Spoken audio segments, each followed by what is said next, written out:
Same thing है, कल्याणी राज के उधर मेरा ये आ रहा है। You are now the host. ये जो सब कुछ है ना, वो उधर से ऑफिस से नूतन को करने का काम है, ये मैंने करने का काम नहीं है इधर। पर तो पता नहीं, यहाँ मैंने अभी ज्वाइन किया तो अपने नाम से आ गया जीमेल वाला। अरे वो तुम्हारा वो पहले मेरे नाम पे था ना, इसलिए वो ऐसे हो रहा है। एंड वो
Please put it down.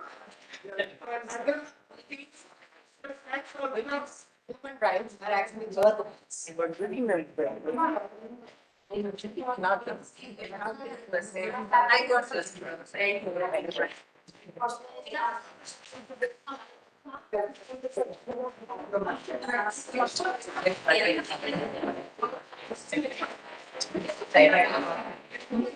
Oh,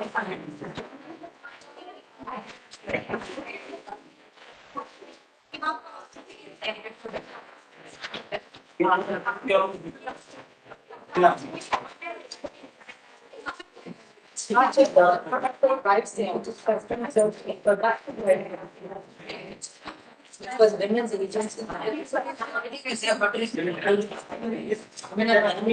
Start with the yeah.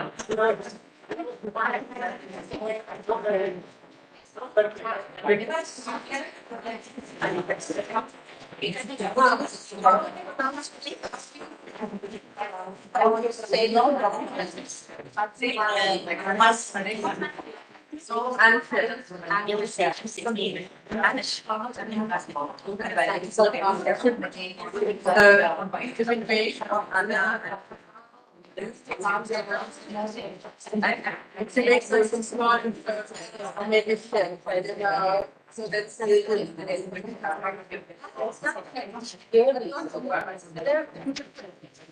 yeah, that's fine. It's fine. Yes, and also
good morning everyone and welcome to this most important event, gender responsive climate action.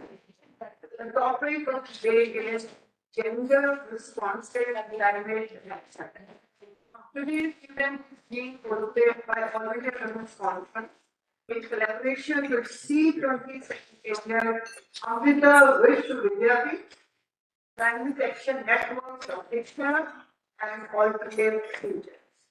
India's new G20 presidency in December 2022 from Indonesia.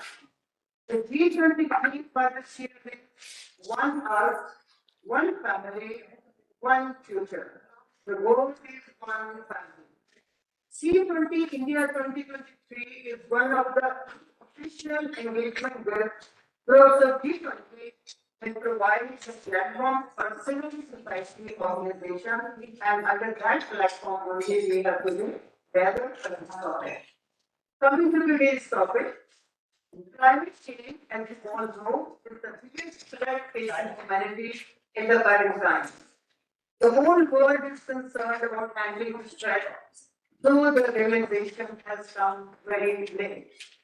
Today's event is primarily to flag issues related to gender integration in climate policies and its implementation, questioning and deliberation on why we have to include gender in the climate change discussion. Secondly, why social roles and responsibilities are important aspects to be considered. Thirdly, acknowledge women not only as beneficiaries but also as contributors to sustainable development and efficient climate action. These are the delegations on which we are going to talk about today, and we have got important dignitaries today. Madam Mamta Verma joins Minister of Panchayat Raj, Dr. Zarna Bagaria, Special Secretary, Ministry of Environment and Forest, Government of National Capital Territory of Delhi, Dr. Mogesh, Scientist, Ministry of Environment, Forest and Climate Change. All the dignitaries are there, along with that, other important personalities are also. Mamtaji has yet come and she will be joining us in a while. Now I would like to call upon Mrs. Kalyani Raj, President, All India Women's Conference, to set the context for today's meeting. Before she comes on the mic, I would like to say a few things about her. She took over as President of PIWC in February 2023. As ex-banker by profession, Kalyani has done extensive work in advocating for mainstreaming gender into climate change discussion. She was instrumental in conducting a number of workshops across India on the differential impact of climate change on gender. At the international level, Kalyani was co-focal point for the Women and Gender Constituency of UNFCCC and is currently in the Executive Committee of the COWCC.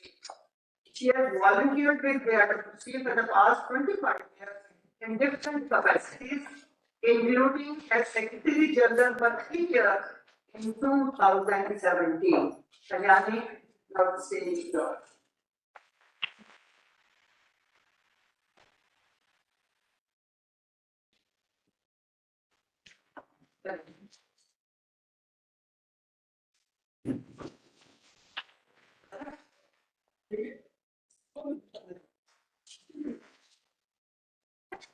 Good morning.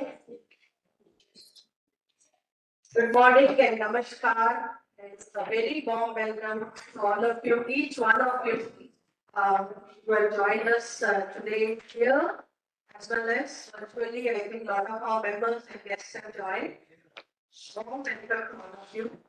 On a Monday morning, it's time to resist the news and not so comfortable weather. You've taken the time of joining us. It means a lot to us. It gives us a lot of encouragement in our initiatives, and sincerely appreciate. All India Women's Conference, as many of you must be aware, is a 96-year-old pioneer women's organization established primarily for women's education, emancipation, and social economic empowerment. With presence in almost all states within India, AIWC members were all volunteers implement a number of in-house design programs visual awareness generation, skill development, capacity building on various issues which impede gender equity, like health, legal awareness, gender-based violence, environment, climate change, national integration, and few others. Also, we did call it technically climate change mitigation initiative. But AICCC has been working on renewable energy field right from 1980s when we were the nodal agencies for the MNRE.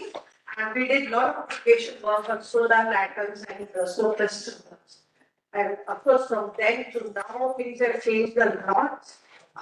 We have moved from manual to machine, I think from repair to replace, knowledge to data, and so on.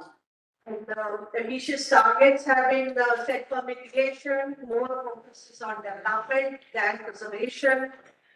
We are talking about SDG linkages between SDG and the climate change. Now, when we look at the nexus between the development pathway and the climate change, I think for the past 3 decades, what I feel is we have almost started believing that the best model of development is sort of market driven. Because we are assuming that the more profit is extracted from enterprises, the more resources extracted from the earth, the more people consume, or the increase in production. These are all sort of pathways to development. But the question is whether is this the right model we are following? I feel it is debatable because whatever be the objective of this model, I think what we have ended up having in the past 3 decades probably is increase in the number of emission, continual increasing warming of the earth, displacement of people, lower wages for the marginalized, increased labor migration, and to a large extent, energy, environment, food, and finance crisis for the lives of women, particularly in the marginalized community. And primarily the reason I think is because the model ignores the fact that men and women, given their differential sort of dependency on ecosystems, men and women often have divergent interests and preferences for resources and bringing different skills and knowledge to the table, which needs to be recognized and accepted. Yes, the impact of this climate change or the ecosystem degradation is felt by all, but both women and men use different methods and strategies to adapt to respond. That's what we need to recognize. Like, for instance, we know that in a village, if the agriculture fails, the first, I think, alternative for the men will be to migrate to the city for alternate professions. And for the women, the best option may be to sort of look at the family and try to manage the existing sources with available resources, shoulder more responsibilities for managing home, children, and field of whatever it is left out. So that brings me that sort of situation brings me to the topic of today's event, gender responsive climate action, right? So being a women's organization, during the course of our work, when we were looking at the gender aspect in the climate change discussion, we found huge gap, and no surprises there. The word gender, we thought that yes, it is present in most of the climate policies and plans, but more as a stigma than functional inclusion.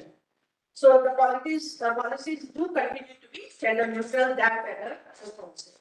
We also observe that despite a big number of provisions calling for gender responsive adaptation and mitigation, there is broad variety of interpretation of the word gender responsive rather than a specific definition, a term, definition for the term gender balance. Because some think of it as gender balance, others sort of think of it as capacity building for women, and some others believe that as long as women are included in the vulnerability assessment or as beneficiaries, the policies are gender sensitive. In the matter of participation also, After the Doha Agreement, Lima Work Program and Gender Action Plan, there is definitely an increase in the number of women delegates participating in the national delegation. I think in almost all the countries at the national level, at the global level. But the percentage of women across all national delegation, as per the UNFCCC website, has risen from 30% in 2009 to 38% in 2021. So, in a 12-year period, there is just a 2% annual increase, despite greater policy commitments and activities to promote equal participation. That's the situation. So, all these facts sort of reinforce our strong belief that climate policy is not only about mitigation, adaptation, or technology or finance. It is about people. People and communities are subject to the impact of climate change, and their consumption pattern and their mobility is what which causes the emission. And within that, we need to look at the different roles of people, different contributions, and differential impact. One example I just wanted to share was non-conventional energy. Now, this is a sector where the government has set very ambitious targets, and under this, cooking energy is an area which is impacts rural household, and it's very much related to women, and it's technically called women's issues. Women play a critical role, we know, in accelerating sort of India's energy transition trajectory at the community level, because they are managing it very well.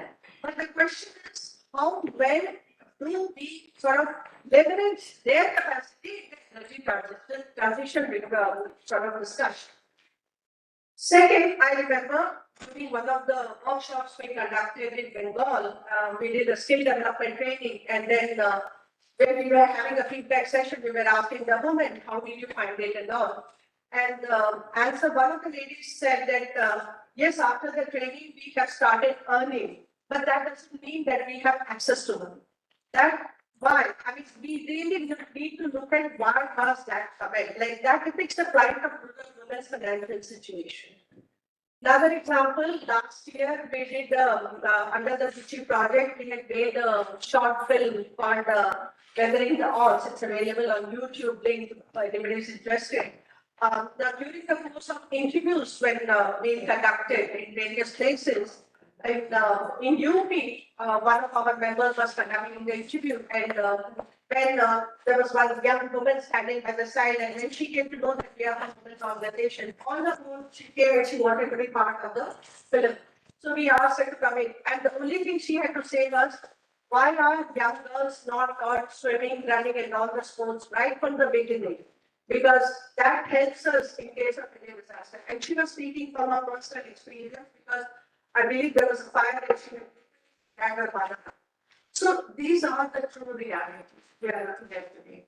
So in the background of this context, we are looking at today's discussion to shed light on some of the key concerns we have, which is reasons for existing gaps in gender integration at the formulation level as well as the implementation level.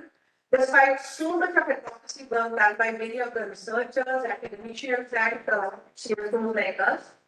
Number two, how do we bring social roles and responsibilities more effectively to climate discourse? Number three, how do we make gender mainstreaming to move from paper to action? Because that's a strong feeling we get that yes, there is a big mark. So how do we bring it from paper to action? Also good practices, a number of women solutions are already compiled and documented. How do we propagate them to be well recognized, acknowledged, and replicated? Also, we understand that the root of inequalities is the unequal power distribution and relation patterns defining and reinforcing sort of gender roles. Now, how do we address that in the context of climate solutions? And last but not the least, looking at the nexus between development and climate change, how do we support popularizing micro level women-led solutions? So these are the key concerns we are going to go open and then have a discussion about. We will have expert deliberations as well. And hopefully, By the end of the event today, we will be able to come up with some good ideas, innovative ideas of how we can policies, and we'll be able to share some of these recommendations with the G20 here. It's a great opportunity for India. The G20 summit is held here, and certainly gives us a lot of hopes. And the good thing is the meetings of the G20 have been held across India, and so there is a mass awareness on the G20 and its objectives. Even people from small cities are aware of G20 happening. So that's a good thing. And being a pioneer women's organization, All India Women's Conference is honored to host this G20 event today. And with that, welcome to all of you once again. Thank you. I thank G20 Secretariat, Calcutta University, and CASA for facilitating this event. Alternative Futures for collaboration, government officials, some of them are here and some of them are going to join us, who are present and Hispanic stations, representing from different organizations, society organizations who have joined us today, members who are present here, and a lot of them have joined online. Of members who sort of curated and made this event today. Thank you very much to all of them.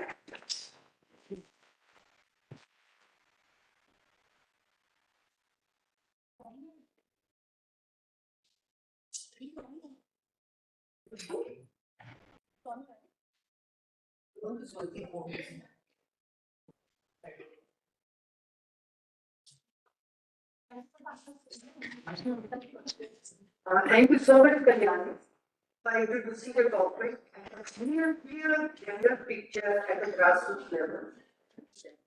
And the participation of the women, different teams, our different agreements also, and how the power is shared unequally between men and women. Thank you for giving all this information as well. At the end of the meeting, we definitely have some information to say. Now I invite Dr. Aditi Kapoor to speak on the topic gender, climate action, and youth. Aditi Kapoor is a researcher, trainer, communicator, policy advocate. She is co-founder and trustee of Alternative Futures. Aditi has been on the board of Resources Institute, Washington, D.C. from 2001 to 2009.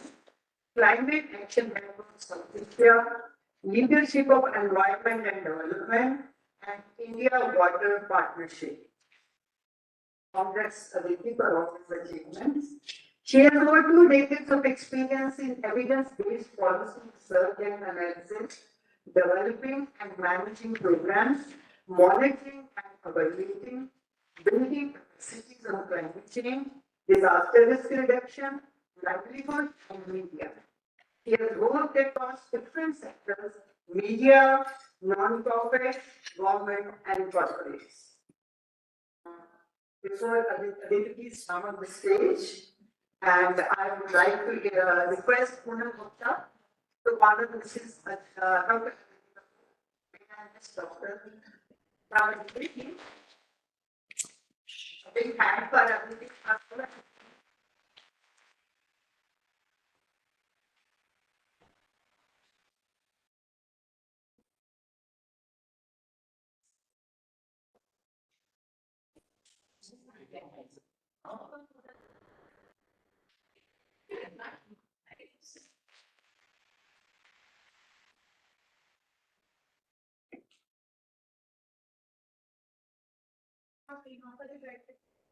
At this moment, I would like to say that these bags in which we have given the plants have been donated by Shivita. No, that's not the bag.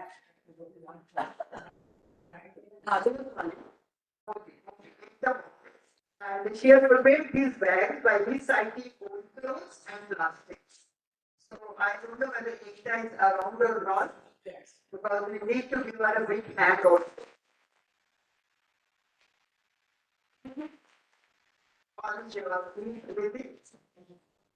Yes.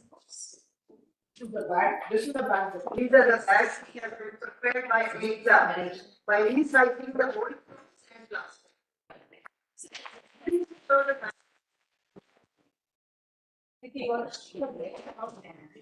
That's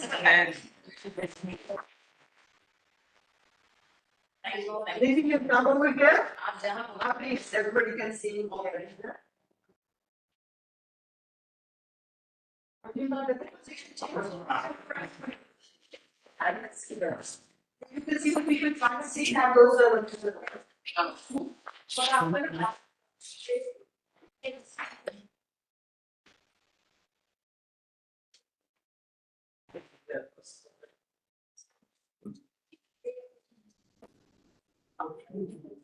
Okay. So thank you. Thanks to all the organizers, which includes Alternative Futures, but really thanks to the C20 initiative, and I would quote Kalyani to say that this is really a very good opportunity for India to be hosting G20, and the kind of engagement that both C20 and C20 has had across the country. The awareness and the participation has been high. And with this kind of a momentum, we are hoping that it keeps, moving on even after the September summit is set. And that's most important, I think. So I hope that this kind of engagement will continue even after the September summit of the heads of states of the G20 countries is held. Let me not take too much of your time and give you a very quick overview of gender and climate change. What do we mean when we talk about that? Gender and climate action, gender and climate change. So, next, what I really want to emphasize is that there is this new jargon which has come, if I may say so, because all of us are not familiar with the area, is this thing called just transition to a more resilient world. Right now, just is usually used to say that it should be climate just. But people often forget, as Kalyani very aptly pointed out, that the climate impacts are differential on different populations, also gender, and also the skills and knowledge and ability to do work is also different. So it also needs to be gender just. Now, when I say gender, I mean men and women.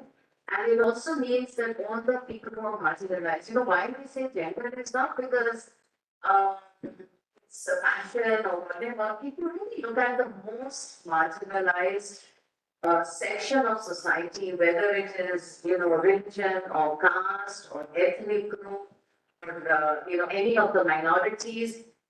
Probably the most marginalized person in that particular group will also be the face of a woman.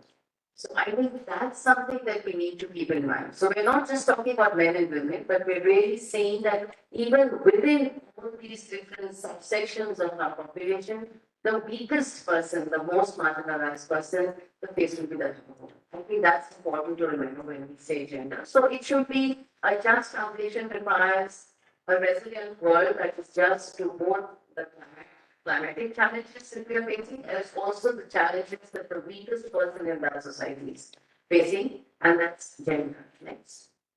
So what I want to do is to take you very quickly through the global context. And why do I want to take you through the global policy context? The global policy context is important because all the G20 countries and then all the civil society, we're all working because the government has promised something at the global level. Right? Now, where is gender over there? Because that shapes a lot of our policies and also our practices. Because a lot of donations that come, aid that comes both to the government agencies, and also non-government organizations, it's shaped by the policies to which the countries have agreed at the global context. So, where is gender when we look at that?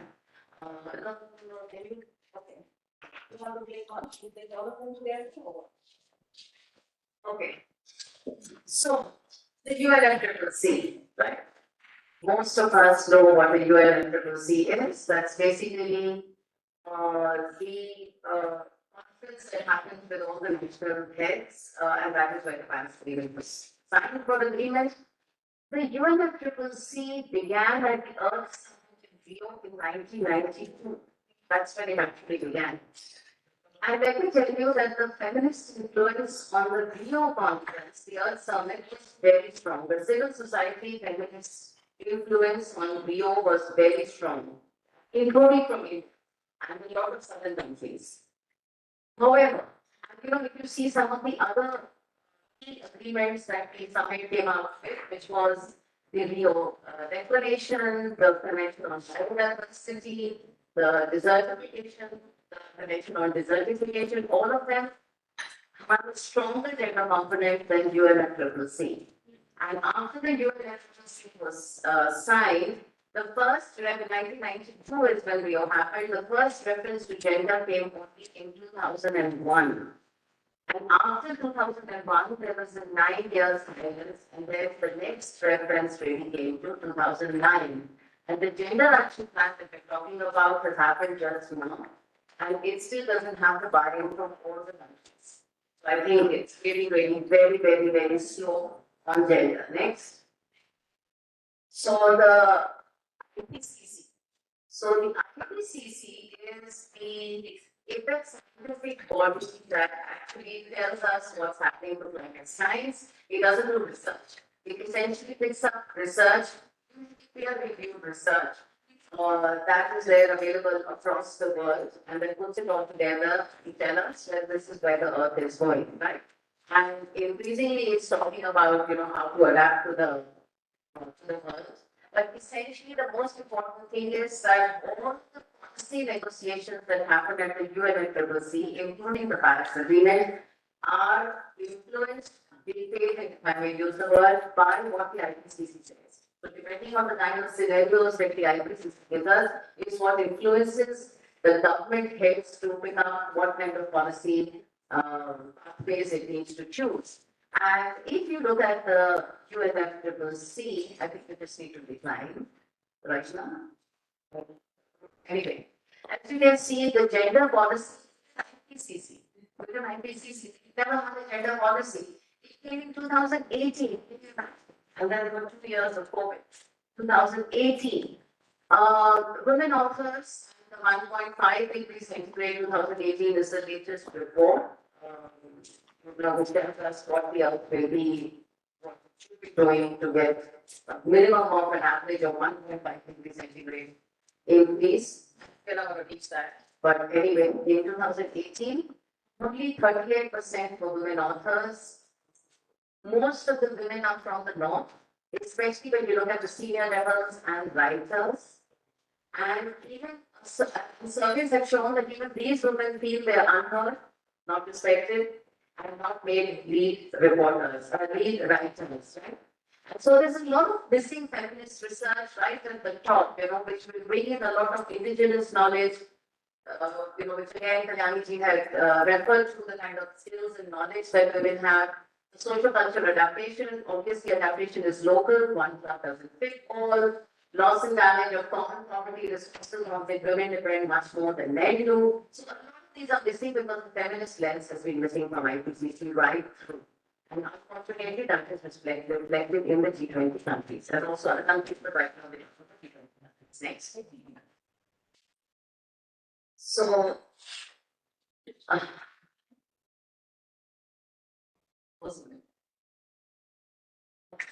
the Paris Agreement, the celebrated Paris Agreement. Of course, this is something that a lot of people working on climate change would say that, gender has been built in the preamble. So there is service, if I may say that, to gender saying when we need to be, talking about gender in terms of what we do, but the agreement itself doesn't do that. So, how do the countries then move forward? So the agreement does that only in adaptation and on capacity building. Again, very much reflecting on what Kalyani said, that vulnerability assessment and capacity building seems to be like this is only what women want. Otherwise, women are quite useless. They can't eat, they don't have any knowledge, they can't do anything. So that is what, unfortunately, the Paris Agreement also reflects. And even within that, it's on vulnerability. It's not women as doers. And when Kalyani said that when shocks come and crop damage happens and then migrate, women are the doers and they make a success of it. They feed the children, they don't let the kids die, right? They don't let the elderly die. Obviously, they do have knowledge, they do know how to make good of the limited resources they have despite all the odds. I think that is something that's really been missing and it's not there in the agreements. Doesn't matter, I think, to still be important. Next. Okay. SDGs, again, something that was mentioned by Kalyani. Only one goal is climate action and another one says gender equality, but what people forget is that, you know, whether you're talking about hunger, whether you're education, you're talking about energy access or whatever it is, unless and until you have a climate resilient community and inclusive community, you would not get hunger for all, you know, men, or even poverty for all men, or education for all men, obviously.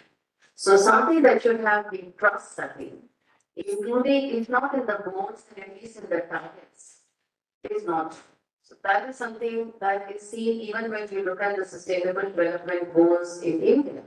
And you compare the different states which the NITI Aayog is doing, and I think that's a brilliant initiative that they're doing. But I think somewhere the G20 countries need to value add and bring in climate and gender justice to cross-cut all goals. And that is only when they will really achieve all the goals. Otherwise, goals will not be able to be achieved. And you know, if India doesn't achieve the goals, the SDG, the world will not achieve the goals. Next. So the Beijing UN conference, a much more great tragic. You know, the whole focus is on climate action in the UN. People forget that at the UN, countries have been negotiating women's rights, you know, women's time. And if you look at the 1995, the Beijing Conference on Women, that was not the first conference on women that was held. That was like the culmination of a longer process, which actually started with Rio. Environment is one of the action plans that countries have had to report back on in writing to the UN. And yet, it's not linked either with the IPCC process, the climate science process, or the UNFCCC, the climate policy process. Which is, you know, I mean, we talk about governments working in silos, the departments, but at the UN, that is something that I think civil society should put it on the agenda to try and at least, you know, link these two up so that whatever we've achieved on one hand, we can actually influence the other hand. And the last one, I think, really makes it more important, you know, more clear is CEDAW. So the Convention on Elimination of Discrimination Against Women, passed in 1979, is seen as a Bill of Rights for women. And that is something that all countries have ratified with one or two, you know, exceptions. US being one of them, but also clause exceptions where India has also not accepted one or two clauses. But CEDAW is a bill of rights that should be very much part of the IPCC, UN, and CCC processes from the UN level conference. And that is something that is not. And within the CEDAW, within the convention, the committees will say it was not until 2018 that climate action was recognized as something that we need to really look at. So as you can see, it's not an easy road. The top, which is influencing our climate policies and our gender policies, there's a lot which is amiss, and I can also say research.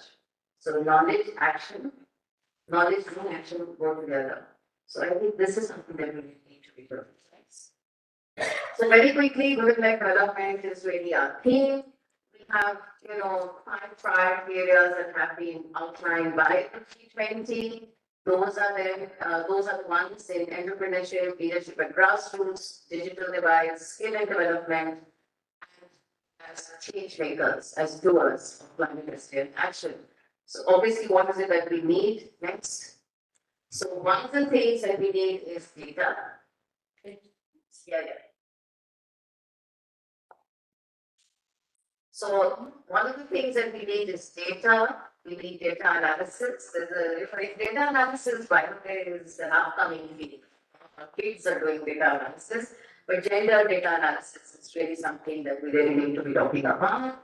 Next, we need to be looking at, you know, differential climate impacts over time. Next, and we need to be looking at gender, climate, knowledge and action. Knowledge and action has to be, you know, everything that we look at needs to have this microscope, this lens to look at it from a knowledge and action, which is gender, and that is the way we will really be able to go to just transition. Next. So those are the kind of 4 things that we really need to be looking at. One, that gender just lens is pervasive across research, knowledge, policy, practice, and investment, not just in one. That is the first thing that we need to be doing. The second thing that we need to be doing is to adopt gender-based data and data analysis. You know, the Ministry of Statistics, after the SDGs were adopted, actually went through an overhaul to do a lot more statistics, but unfortunately, this is something that was still left at the wayside. It has a few gender statistics, but still not enough for really good gender climate-based knowledge and action. The third one is really to look at gender empowerment indices. You know, gender empowerment indices are the ones that show that yes, women are, right? For instance, and this is again something that reflects what Kalyani also mentioned, do they really own what they own? Do they really own assets? Can they make decisions regarding them outside? Can they make decisions regarding them inside? So organic farming, for instance, more women do organic farming than men do, simply because it's more labor intensive. But when it comes to decisions regarding, you know, leasing of land or what are the kind of crop shifts that need to be made, or if there's more produce and it needs to be sold in the market, then it's on men. So obviously there's a lot of work that needs to be done over there. And the last one is investment. Investment, project finance needs to start from planning and allocation. It needs to start from planning, not just that, okay, we have this budget, 30% should go to women. Why? If 80% of the work is done by women, then why 30%? So I think we need to start from planning and allocation across all sectors, and that is something that will help us move towards a just transition and the way forward to moving into it. Next. Thanks. I think I'm going to stop there. I'm happy to answer any questions as we move forward, but I hope I've given you some food for thought. There's a lot of work that's been done, but there's also a lot of work that needs to be done. Thank you so much.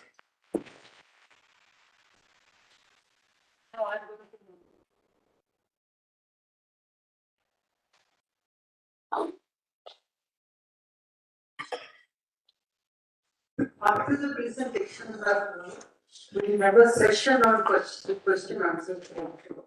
So any question you want to ask, please jot it down and write on the name of the presenter also. So you can find out at that time whom your question is addressed to. Thank you, Ruby. Thank you so much for giving detailed overview. Beautifully done, beautiful said that 80% of the job is done by the women, but still no one considers what is women's participation and how they are considered weaker and marginalized. These points are very important if you want to take the overview of the gender condition in climate change. Next speaker is Secretary General Dr. Manju Kaur, and she will speak on the topic gender role in environment. Because before Manju takes the podium, I would like to say a few things about Manju. So I can write a book about her achievement. Manju Kaur is a writer, an author, a critic, and an art and culture historian. She is a PhD in the history of art from the National Museum, New Delhi. She has been a teacher for 15 years, visiting professor of history, literature, and cultural studies at the Institute of Postgraduate Studies at Jamia Millia Islamia, and presently she is working as Secretary General for India Women's Fund. Manju, please.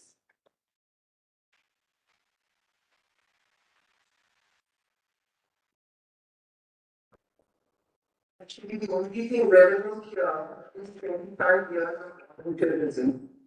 And that's what we are here. And 25 years of all India Women's Conference. I'm going to just speak on a very narrow aspect of gender, taking a Buddhist concept at the center of it. The Buddhist concept is oneness of self and environment. Things change when you recognize that there is no difference between you and the person in front of you, the environment around you, the collective spirit. AIWC, the organization that we are here to celebrate, is really based on just that. Voluntary work is about leaving no one behind. It is about a shared inheritance. It is about inclusiveness. It is about universality.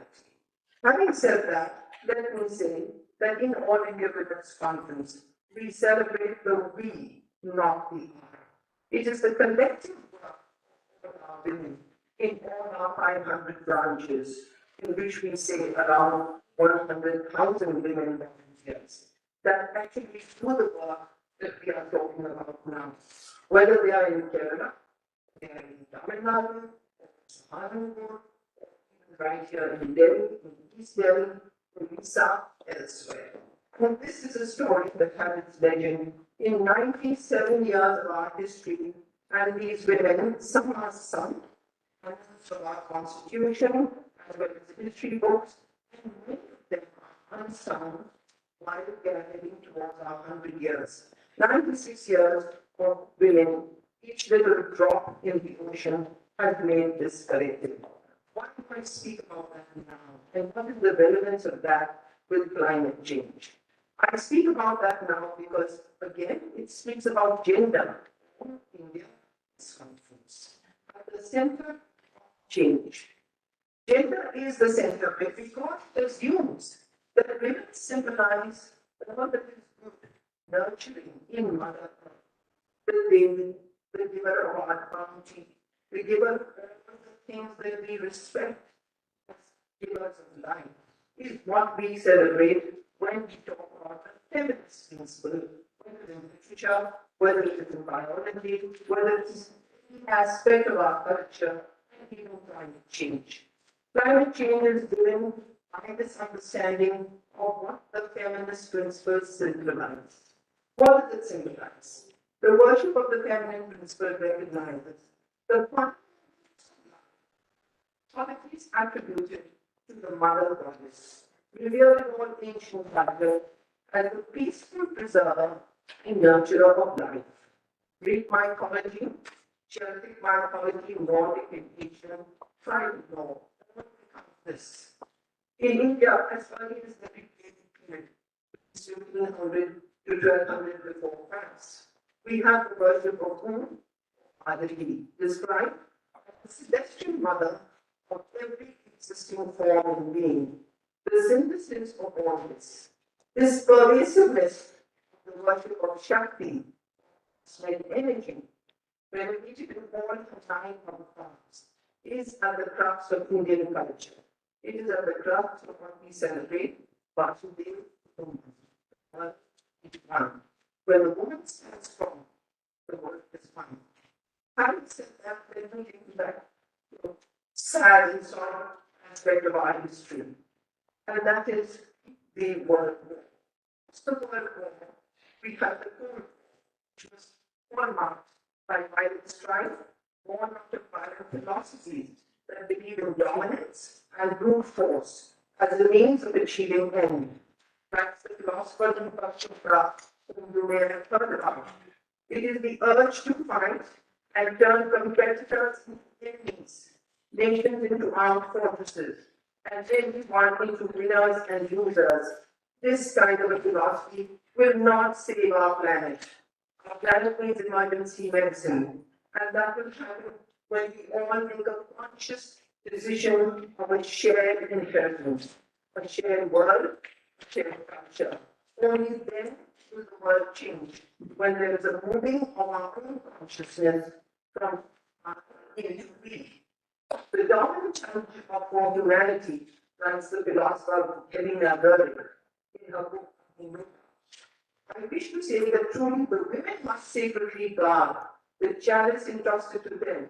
It is the moving of our consciousness and the saving of the world when the epoch of Vedya becomes truly the epoch of women. What these thoughts and philosophies are really geared to the central issues that Aditi and Kalyani have talked about as climate change. And having said that, let me add, now the West is also at a focal point when it is turning to the East and turning to Eastern practices and philosophies. They are turning away from consumerism and capitalism, realizing how they have endangered the planet by this absolutely regardless consumption of on natural strengths and woods and mines and minerals and forests.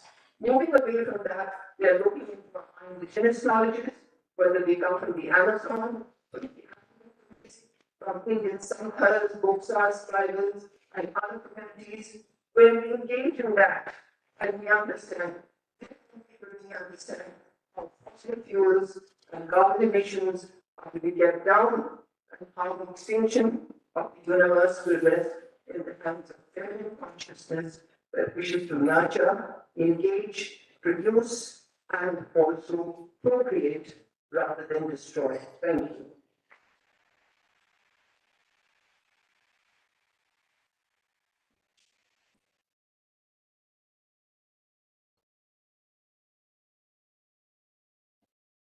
Thank you, Patrick, for speaking from your heart and giving your details about LWC and the role of planners and the role of Mother and Mother Earth. But the most important thing you said was share world, share culture from I2V. Thank you so much for giving this idea also. Now, there will be a set of presentations on special initiatives around climate change implemented by the branches of all the governments. The first presentation is on the project. I mean, not one presentation, but two presentations. Micro-level climate solution. The presentation handed over by the branches will be presented by Vitu, our program officer. Vitu, please, you can start with the presentation. I think Mamtaji is arrived. I will make out. Welcome sponsors and from other organizations also for spending your time to come and listen to what you. Thank you so much, Mamtaji. Now, Ritu, please. Welcome you all. Thanks to our dignitaries.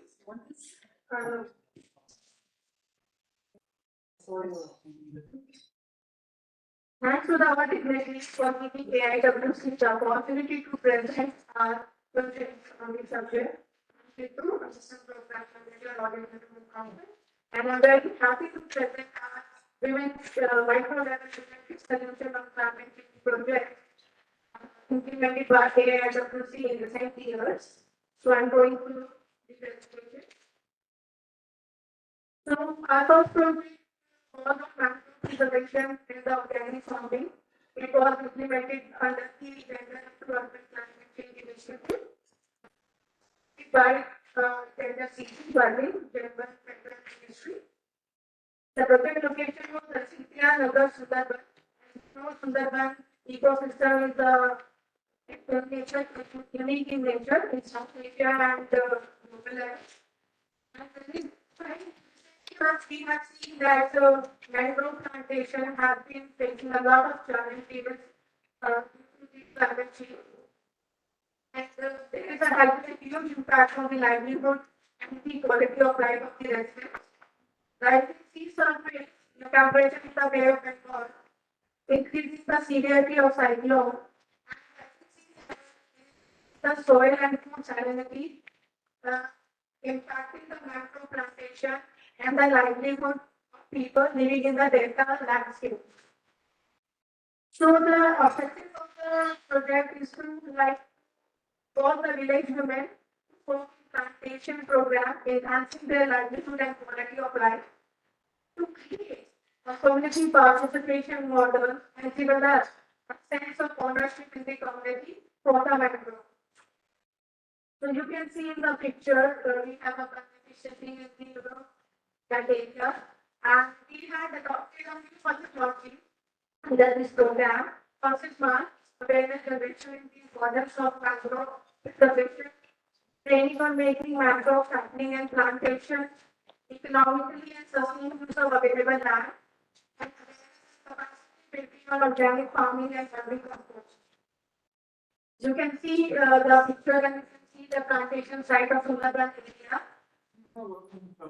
And you can see the beneficiary, they are doing the plantation of mangrove and preparation of 1 week of course.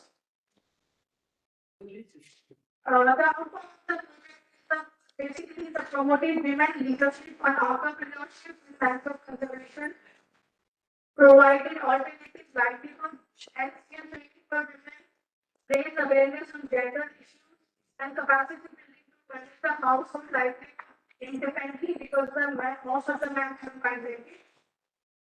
For this project, our branch, East Kolkata constituency, headed by Vishika Mitra, has received a national award. From Gender Solution, Women in Gender Consultancy under the non-technical category in 2021 at the UN COP 26. So we have a second project, waste management and recycling from waste material. That project is implemented in the Bihar area in China. Before we go moving for the present video, which is about history, let me please have a look. पैसा कमाएंगे, रोजगार लाएंगे, रसोई के कूड़े से खाद बनाएंगे। मेरा नाम सुमित्रा शर्मा है। ये देखिए, मैं डेली खाद बनाती हूँ। ये हमने इसमें पहले छिलके डाल रखे हैं, छिलके और कोकोपीट। इसमें मैं डेली इस प्रकार से डालती हूँ अपने छिलके और फिर इसको बंद कर देती हूँ। छिलके डाल के उसके बाद कोकोपीट डाल के मैं इसको बंद कर देती हूँ। ये देखिए, ये मैंने पहले से जो मेरी खाद तैयार हो गई थी, तो मेरी इस प्रकार से है। ये खाद बनने में कम से कम 2-2.5 महीने आराम से लग जाते हैं। फिर इसको हम इसको सुखा के बारीक पेस्ट बना लेते हैं और पेस्ट बनने के बाद ये हमारी इस तरीके से खाद तैयार हो जाती है। ये देखिए, बिल्कुल फाइन पेस्ट की तरह तैयार हो जाती है, जो हमारे गमलों में आसानी से डल जाती है। मैं इस प्रकार बहुत खुश हूँ कि मुझे रोज़गार भी मिला है और जो मेरे किचन का वेस्ट है वो भी मैं यूज़फुल हो रहा है खाद बनने के, और मेरे गमलों में आसानी से डल जाता है और खूब अच्छे आप देख सकते हैं। ये मेरे गमले हैं इधर, अभी आप देख सकते हैं जो मैंने खाद बनाई है वो इस प्रकार मैंने पैकेट्स में भर रखी है, ताकि आस पड़ोस मोहल्ले के भी लोग ले जा सकते हैं और मैं बाहर मार्केट में भी सेल कर देती हूँ। अब मैं चाहती हूँ कि जिस प्रकार मैंने भी रसोई के कचरे का खाद बनाने में यूज़ करा है, इसी तरह और भी लोग इस तरीके से कामयाब हों और पैसा कमाएं, रोजगार। So that was implemented in Bihar area, Rishada. So when we conducted a survey in Bihar area, and we found when we analyzed that the people are facing a lot of challenges due to the improper waste collection and waste management and water flow, and they have health issues. And then when we conducted the survey, they have started seen allergies and few others. We intervened, and but the women have idea of what we do. They have do not have a solution to how we can how can we further in this area. So we also found that the each household generates around 1 kg to 2 kg kitchen waste every day. The ground in the colony was turning into a mosquito breeding place due to the waste dump. The objective of the project is to mitigate the greenhouse emission at a micro level and start the targeted support of sustainable waste management at source level. So we adopted a few strategies under this project. So we done the capacity building training for the colony women and give a mass awareness generation on how to segregate waste at source level, and we provided to them the urban posts. Have you already seen in the video? So they are doing their own. They are doing each their own. All the children and making them the project is the outcome of the project is the reduction in waste generation from household, extra source of income, increase in self-confidence. After the initial hand-holding, the women from the colony are sustaining the project.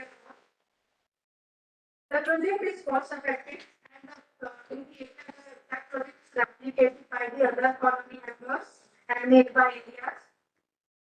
You can see in the picture the women, they are saving the organic manure and plants. So we have a another project, Safe Present Capacity Building Training. This is a pilot project and that is replicated in New Delhi, Trivandrum, and Ahmedabad. So the branch has signed a wonderful video of that. Please have a look.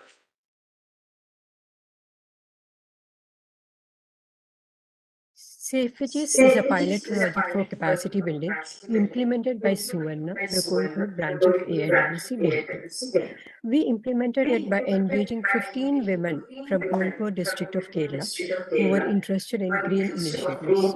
The premise was that empowering a woman, we empower the whole household, and eventually it will trickle down to the community.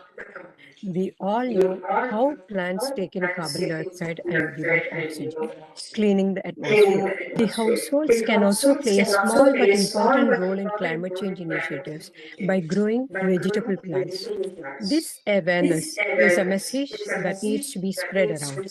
As a result, the households get fresh and safe vegetables, at the same time help in reduction in food miles and carbon footprints. Encourage the group. We gave saplings and other materials free of cost. We also arranged expert advice about plant nutrition, organic pest control measures, etc.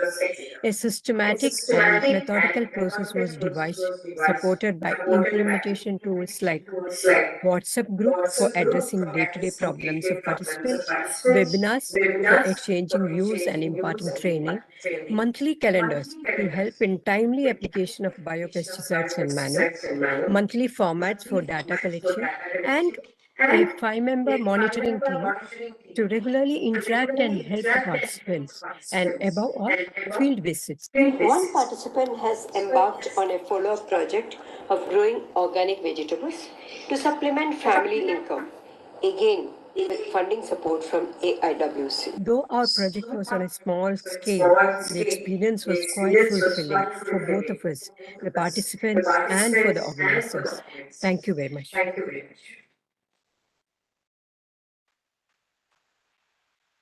You can see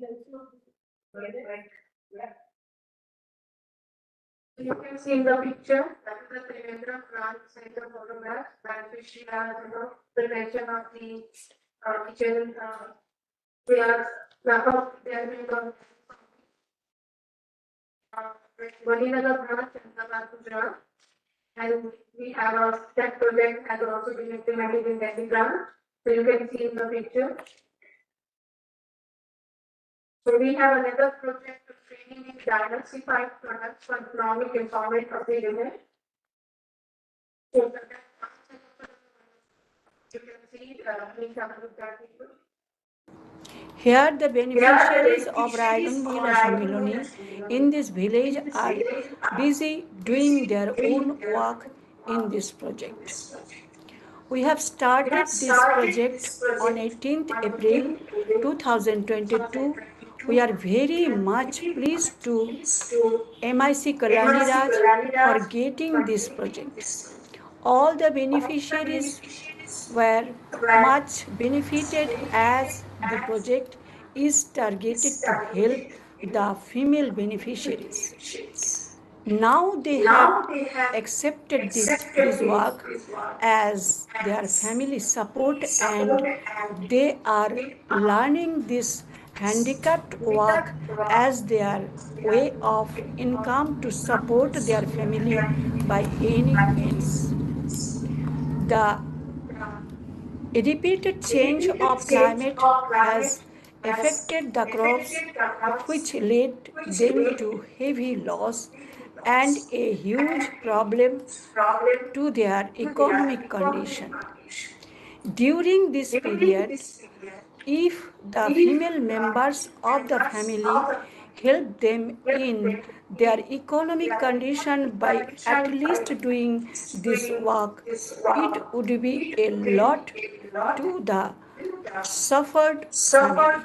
The best part of this project is that jute and bamboo are both biodegradable. So the raw materials and the end product are eco-friendly, which support environmental care.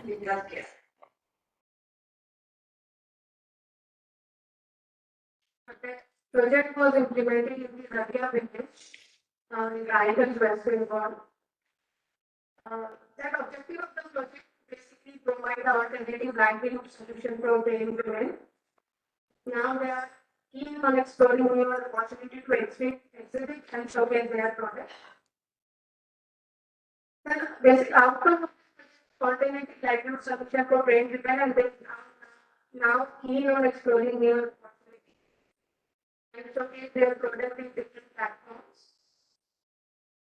You can see the picture, the meeting with beneficiaries. The branch had invited so many dignitaries from the different departments and concerned departments, like State Ministry of Textile and DDMO. And they are making products from the jute fiber. So we have another one more project, mass awareness and cleaning of water bodies. The project was implemented in the Agri Kalam, Jammu and Kashmir. So we have seen that there the excess of water was challenging and water bodies was not maintained and could not be used properly in the area. So AIWC did intervention in this area and collaboration with the branch. So we have provided to the mass failure generation in the area and given tools and contact with the different stakeholders in the area. Outcome of this project is awareness generation, water body have the and groundwater recharge, environmental to improve water efficiency and promotion of projective use of surface and groundwater, collateral impact on education, maintenance and drinking water bodies. So this project is in Jammu Kashmir. It's very difficult time for us sometimes, and you can see the picture. That is a mass awareness generation by the college students, and people are looking in the water bodies in the area. Thank you so much.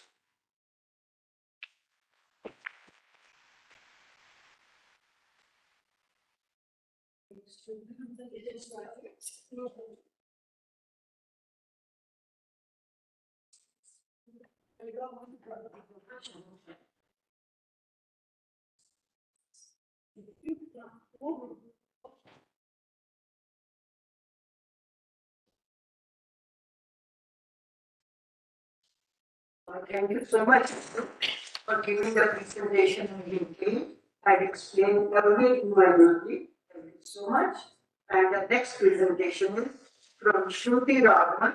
She is an active member of the Munchi Project, active member of our branch, Shreya Grant, Women's Indian Association. But the presentation will be handled by Ritu and Shruti both. Ritu, please, and Shruti.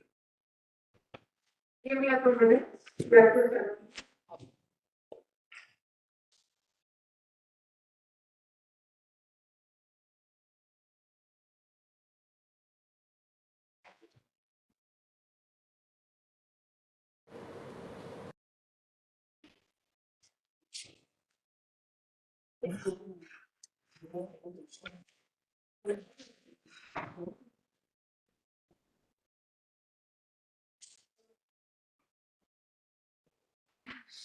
Hello everyone.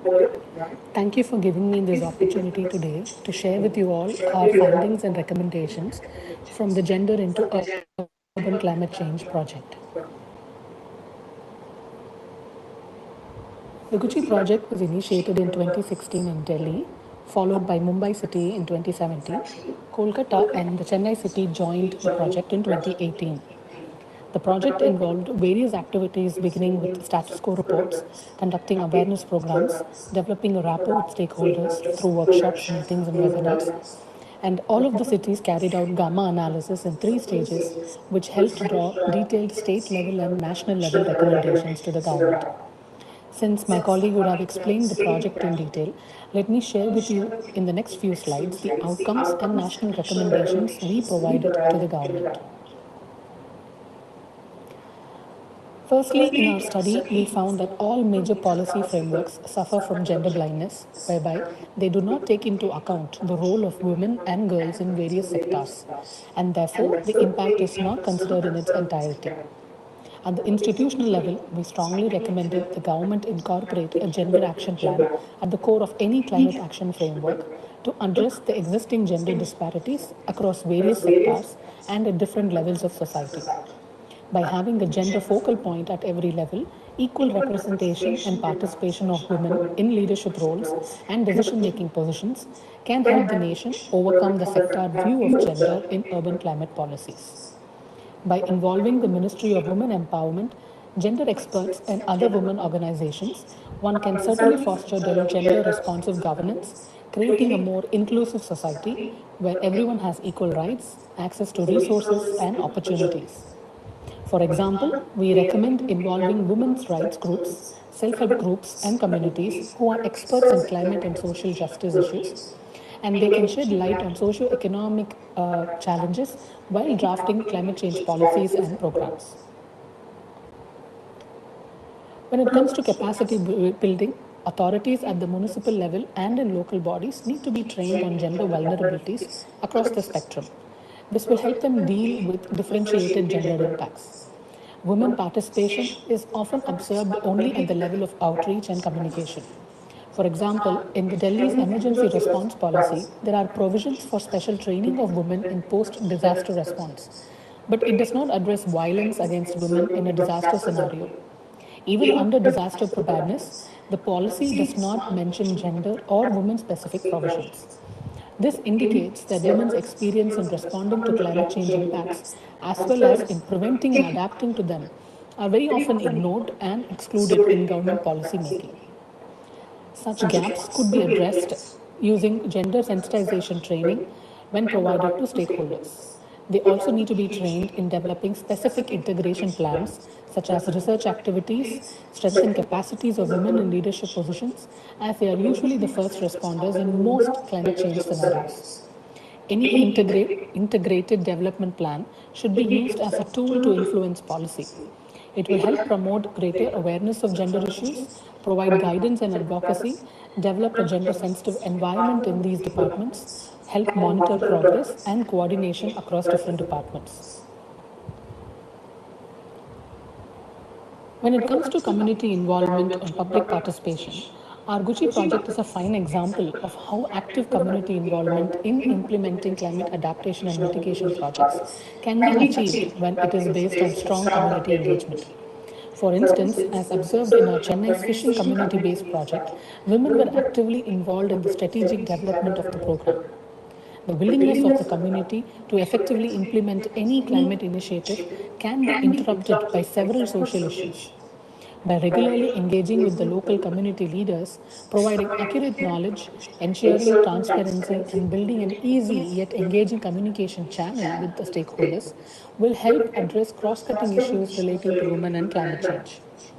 But there needs to be an easy, transparent, and approachable way for civil societies, women organizations, and gender experts to connect with the government. Such a system can work particularly well in developing communication, advocacy, and sensitization campaigns on government policies. To do this, we recommend an efficient and straightforward system to ensure swift communication and connection with the government. When it comes to principles, any climate action plan or strategy should be drawn based on the identification of root cause of vulnerability. Vulnerability often arises from systemic inequalities and power imbalances based on gender, socioeconomic status, and other factors. Therefore, it is essential to identify and address these underlying issues as a primary focus. National policies play a vital role in shaping societies and addressing vulnerability. It is essential for these policies to explicitly recognize and address care work and the care economy. Care work, which is often unpaid and predominantly performed by women, is crucial for the functioning of societies and economies. National policies should ensure that care work is valued, supported, and shared more equitably among all genders. It is crucial because it can prevent the generation of additional burdens for women and promote policies for their overall well being and empowerment. With respect to indigenous and traditional knowledge systems, our project has highlighted several areas where women's traditional knowledge base have the potential to make them powerful change agents when adequate support is provided. It is crucial to acknowledge and integrate indigenous and traditional knowledge into policies and actions related to climate change and resilience.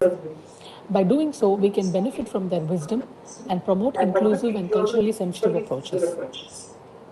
Next, when it comes to respecting and ensuring women's human rights, it is fundamental because it can address vulnerability and can help achieve gender equality. By placing women's rights at the center, we can create a more just and inclusive society. Climate actions should go hand in hand with efforts to promote gender equality and strengthen urban resilience. Mainstreaming gender considerations in climate action ensures that women's voices are heard and their experiences and knowledge are taken into account.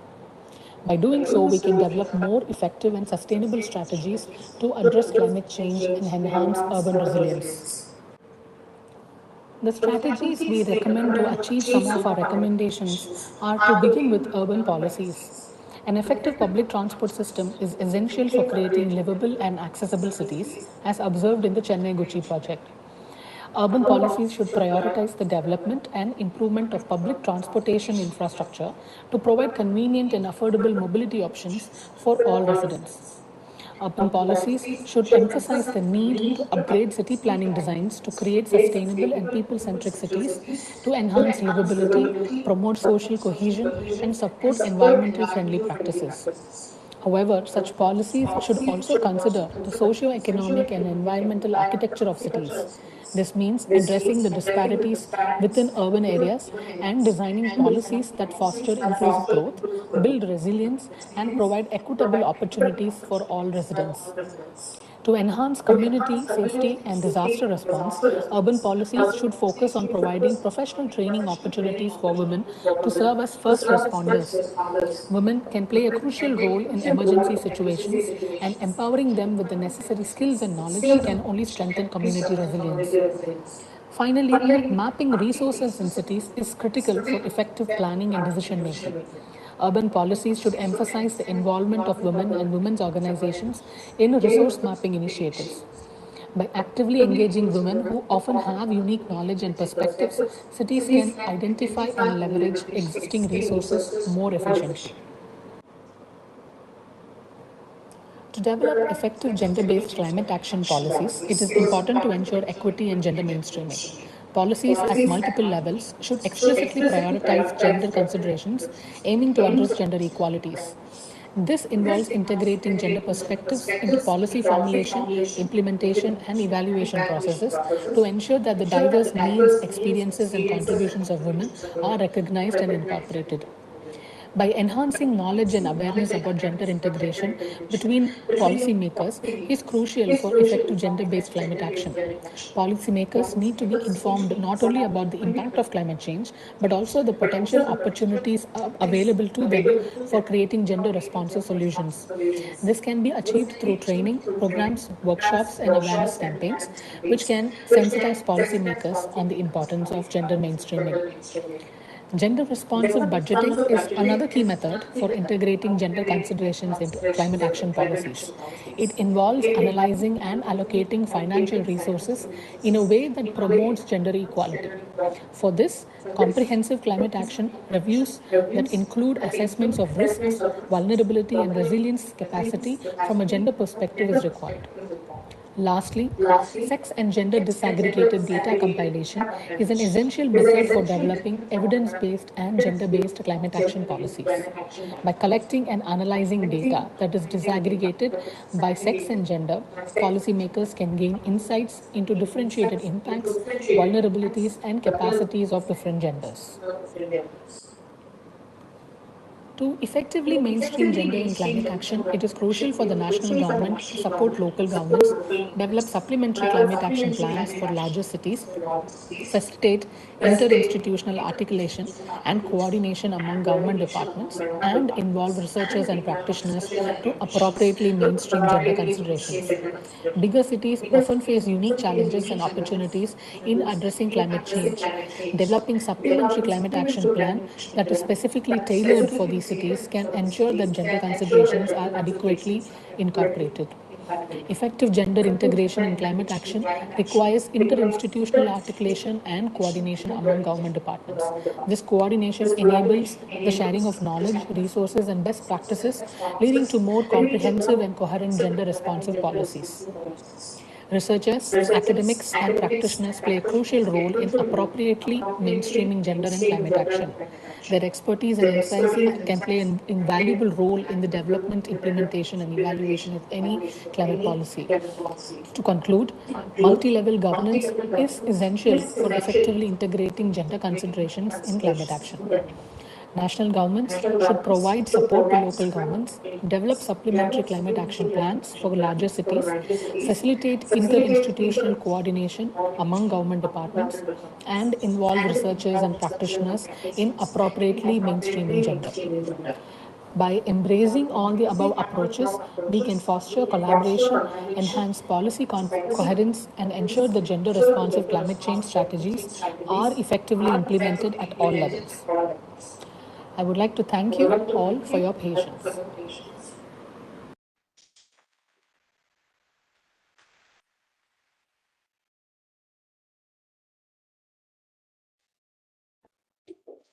Thank you so much, Shruti, for giving such a comprehensive, complete, and effective presentation. You have covered everything, including the data and methodology. But the most important thing was the principles and strategies in which you said that we must strengthen the urban resilience and develop that ensures women's rights. That was very important. Thank you so much for covering all the aspects. Such a beautiful and comprehensive presentation to everyone. Thank you, Shruti. Now, next, I would like to invite again Dr. Aditi Kapoor from Alternate Futures. She's going to give a presentation on the topic gender and nature-based solution. Aditi, Dr. Aditi Kapoor.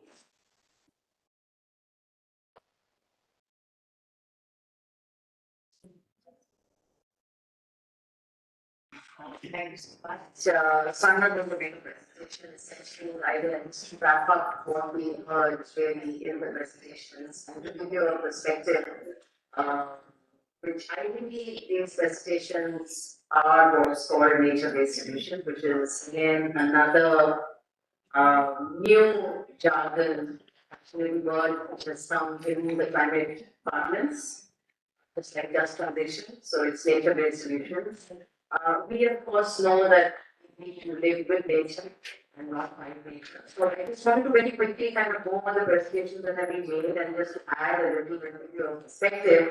So if you look at all the kind of different projects that you saw, macro plantation with its organic farming, waste recycling, organic veggies, and then of course the jute and bamboo products. Please remember that the only way that nature-based solutions or natural resources can be saved or the environment can be rejuvenated is by working on the environmental economic axis. Unless and until people gain economically, and that economically may not necessarily be cash income, it can also be in time, which is what you saw in the water harvesting. In the recent thing that was held at JNK and Jammu and Kashmir. But The whole point is that nature-based solutions are successful, and yes, okay, nature-based solutions are successful if they also have a immediate economic, maybe connection or time. Secondly, a lot of women do take up nature-based solutions simply because their interface with natural resources is much more than men's interface with natural resources. So they need water more, immediately than men do. And similarly, immediate small incomes, whether it's from waste recycling, whether it's from organic vegetables or organic farming, is something that appeals to them more. So I think this is something when we're looking at women-led development at the micro level. The reason of involving the women and building their capacities and skills is not just a tick mark which says, okay, 20% women, 50% women, unless and until they gain economically, it will not sustain. So once the project finishes, it will go back to where we were. So that is one of the most important lessons to be learned from nature-based solutions, that they have to be economically viable. And when I say economic, please remember it means both cash and income. But women are at the forefront of it, as you saw, and there are several examples like this that you will find but this it made economic sense. They will not really go ahead. So some of the work that I've been involved with, I'm not going to give you, too much time for this, but definitely water harvesting is something that happened in the middle Himalayas when I have gone there in the Dudhagiri mountains, which is really the middle Himalayas, where they built trenches in the mountains to collect the water so that the greenery can grow. But what I want to really focus on is some of the work that I've done with franchise. I'm very happy that you're here, Matt. Because I think that the urban councillors, the urban local bodies and the village local bodies, the gram panchayats, are really key to bringing about this women-led development. So a lot of the training programs that I've done with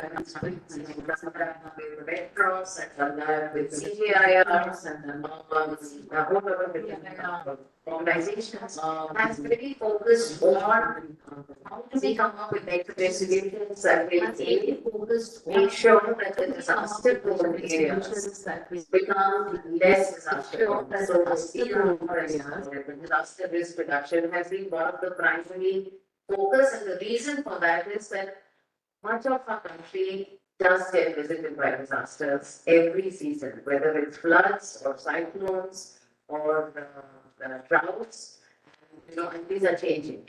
So for local communities to become community resilient, the first thing is, okay, if it rains, to how do we first deal with that? So whatever solution you might have to find out for climate resilience has to also mitigate the risk of that disaster. So one of the areas has been disaster risk reduction. The second area has been climate change adaptation, and the difference really is that when communities begin to understand that due to the difference in the seasonal rainfall, temperature, etc., the profile of the disasters is changing, and they will tell you how it's been changing. And if you tell them that this is what the scientific findings show, that they will change in the future, so floods will become more regular, more intense. They may go higher than what you've seen earlier. How do we then adapt to it? So adaptation is different from disaster risk reduction. Risk reduction is when okay, these are disasters which come, so my house shouldn't get flooded, so I can raise it on a plinth, maybe raise the tube well from the plinth, for which the panchayat has the money and they can do that.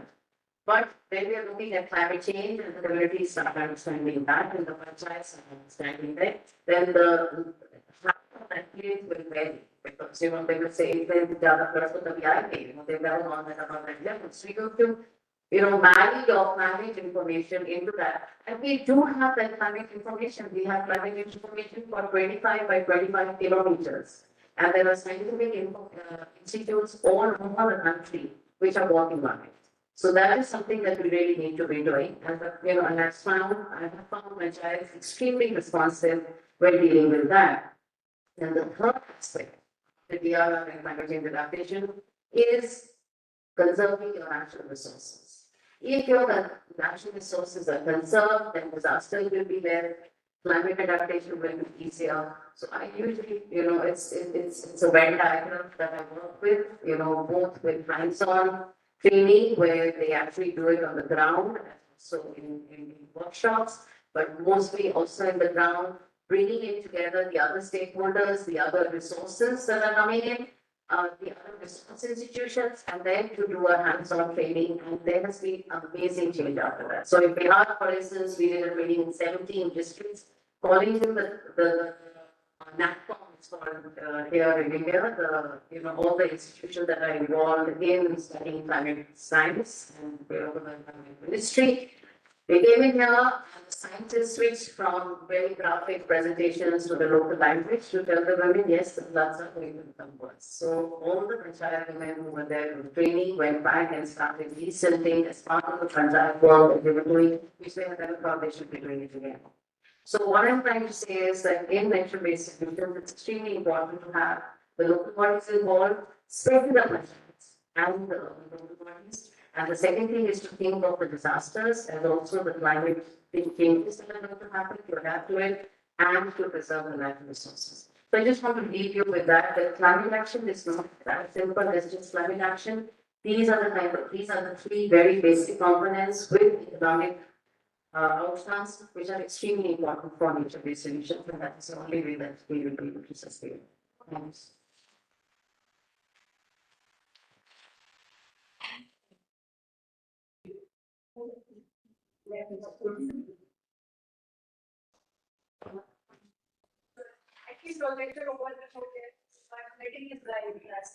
So if they can speak, so then follow.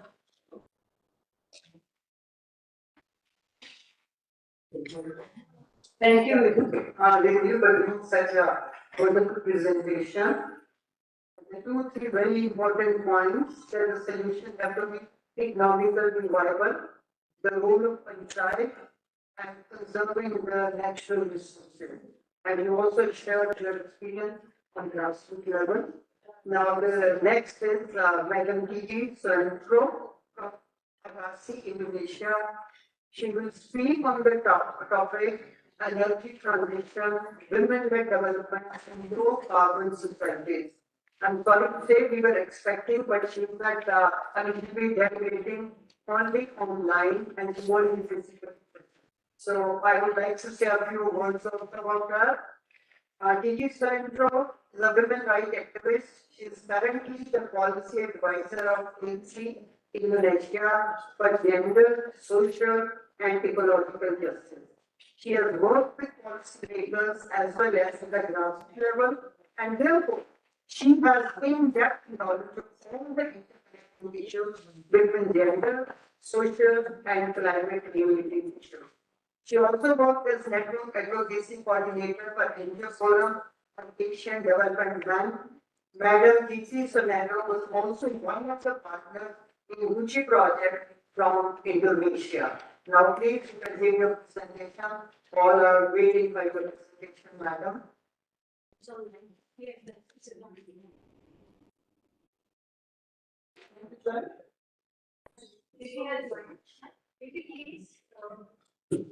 Yeah, can I start now? Yeah, can I start now? Yeah, thank you. Yeah, thank you. So, good afternoon, everyone. Good afternoon, everyone. Greetings from Indonesia. Greetings from Indonesia. First of all, I would like to thank my dear friends Kalyani Rai of the All Indian Women's Conference for the invitation to share some thoughts regarding the energy transition and women-led development into the low carbon future. Climate change and crisis pose the largest threat to human and women's rights, and indeed to human existence. The number of climate disasters increased in recent years. Cyclones, heavy rains, floods, landslides, drought, extreme heat, unpredicted weather changes, as well as the sea level rise that submerged many coastal regions. Those phenomena affected livelihoods since they triggered scarcity of forest resources, loss of agricultural land together with loss of rice species and seed, loss of crops and harvest, depleting water resources, destroy irrigation system as loss of farmlands and homes. Indigenous knowledge and farming and forestry also disappeared. The climate crisis faced by the developing countries forced them to borrow for reconstruction and recovery after climate disasters, since there is a lack of funds for the loss and damages. Available public climate finance is mostly provided in the form of loans for mitigation investment, unfortunately, and less for adaptation. Women bear the brunt of the impacts of climate disasters. They are often directly dependent on certain natural resources for their primary sources of food and livelihood, which increasingly disappears through climate disasters. Women's work increased during droughts because they spend more time fetching drinking water. Destruction of homes and schools forced communities to live in temporary shelters with poor water and sanitation. Women are more vulnerable to health hazards and face the situations of limited or minimum health care, particularly due to the country's low or poor health care system. Many displaced families have to leave their ancestral lands and adapt to a new environment and socially and economically new situations. Since women constitute the majority of the world's poor, they often face discrimination, harmful stereotypes, and social, economic, and political barriers that limit their adaptive capacity. They have limited or unfair access to financial assets and services, information, education, land, resources, and decision-making processes. In short, they have less opportunity and less autonomy. Therefore, their adaptive capacity to climate change is also different. The ability to adapt to climate change in men and women is highly dependent on access to control over resources, including income, natural resources, infrastructures, and services such as energy or water, as well as knowledge about climate risk, strategies to deal with them, and available assistance. Climate crisis reduced their ability to grow and earn money to purchase food, resulting in food insecurity for their household. There is a lack of social safety nets for them to rely on in times of crisis. Many negative impacts, including water, food, and fuel insecurity, are linked to inequalities in access to land and resources, including forests and fishing grounds. Climate crises affect women not only during climate disasters, but also due to climate response measures. Market-based and false solutions for climate problems continue these situations to happen. Public and private climate financiers prioritize low-carbon greenhouse gases energy projects while ignoring the social, economic, and environmental sustainability of the local and indigenous communities. Massive and mega climate energy projects like hydropower, geothermal, solar and wind parks, agrofuel, and others ignores the rights of the people to information, decision making, water rights, and a healthy environment. Therefore, the low carbon futures require changes in the existing extractive way of doing business into the sustainable and regenerative low carbon and greenhouse gases development. The low carbon and greenhouse gases development must not be about changing types of energy sources from the high carbon coal-fired power plant to the low carbon but destructive massive clean energy projects like hydropower and geothermal, for example. The transformation and its transition to a low carbon future must, in ways that are more equitable and just for women and communities, have to strengthen the resilience against climate change and put primacy on the sustainability of livelihood to human and women's rights. It must also address inequality within our economic system and recognize that a transition of the economy towards a low carbon future must have gender equity benefits. Following, I would like to introduce the feminist fossil fuel free futures developed concept developed by the Asia Pacific Forum on Women, Law and Development, a feminist regional organizations where AXI, my organization, is a member. The the vision of this feminist composes of 8 elements. The elaboration of those 8 elements of gender just transition to low carbon future is the following. The first element is about a just and equitable transition of the economy and employment. We must shift from jobs in carbon polluting industry to decent jobs in sustainable, clean, and renewable industry. We have to challenge the gender division of labor that places women in often low wages, insecure, and informal subsistence and service industries.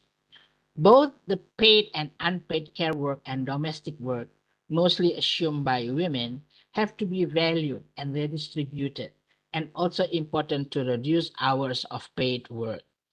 The second element is regarding the democratic energy system.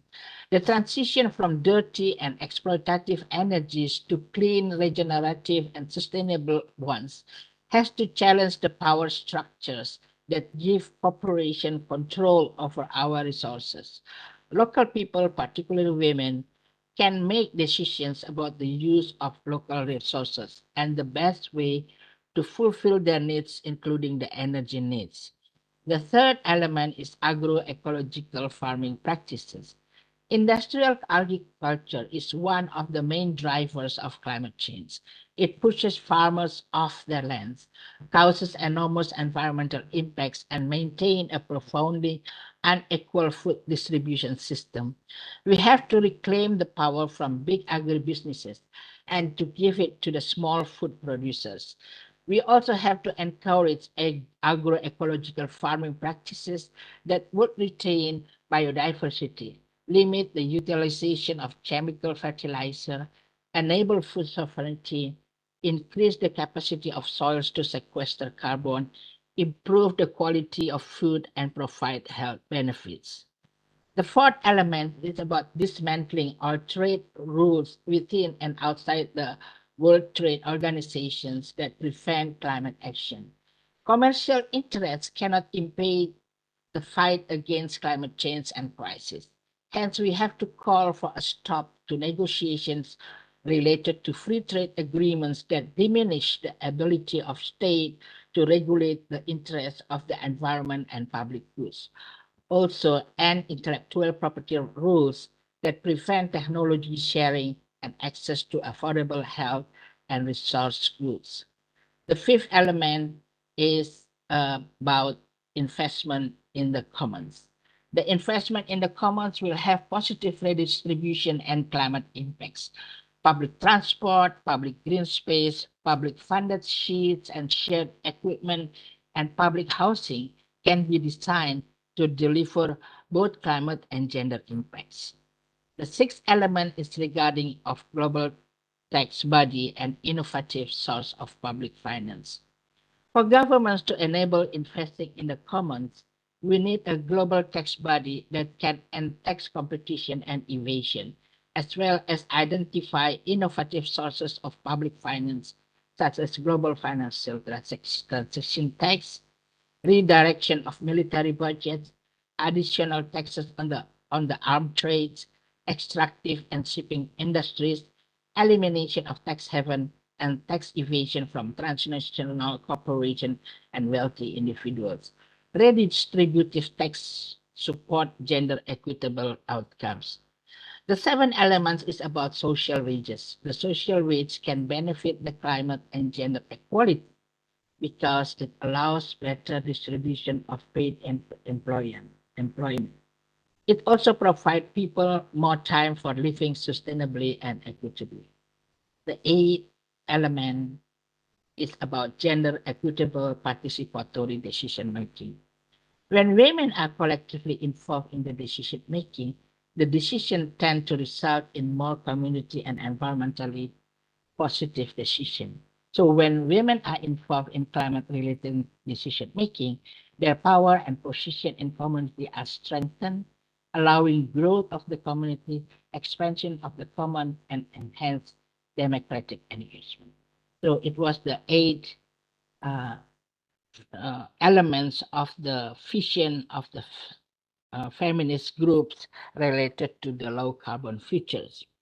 So women-led just transition to low carbon development is not impossible because we women have the power to change the existing unjust into gender societies and economic system. Thank you for listening.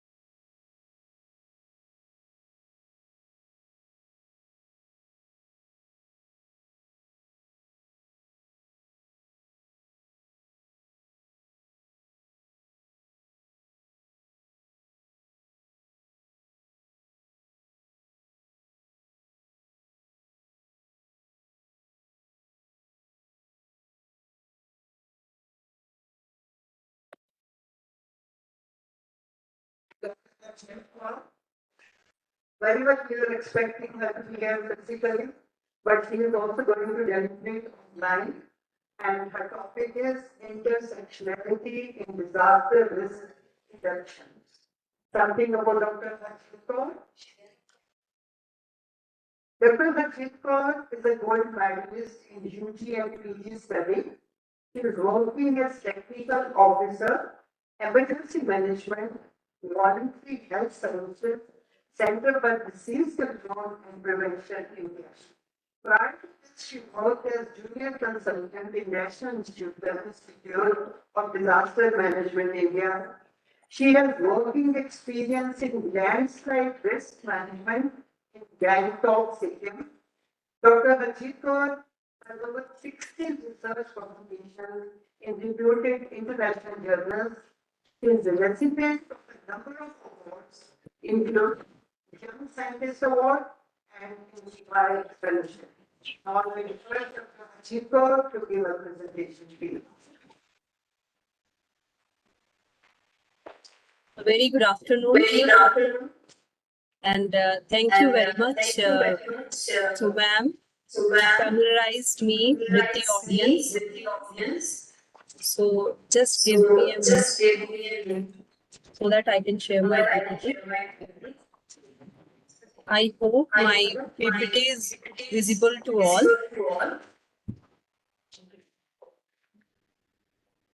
So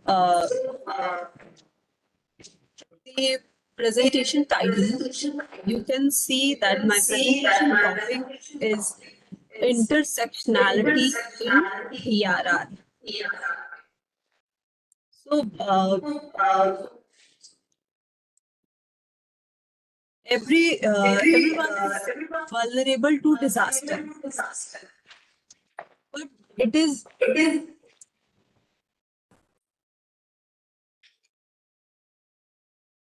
yeah. I hope my voice is audible to all. Yes. Okay. So as we all aware that every person, even the animal also, livelihood, these are vulnerable to disaster. And but it is increasingly evident that some people, groups, and communities are more at risk of serious negative impact than others. And from the title, you can see the intersectionality refers to gender identity, race, community, religion, class, sexual orientation, and others. So basically here I will focus on gender equality in DRR.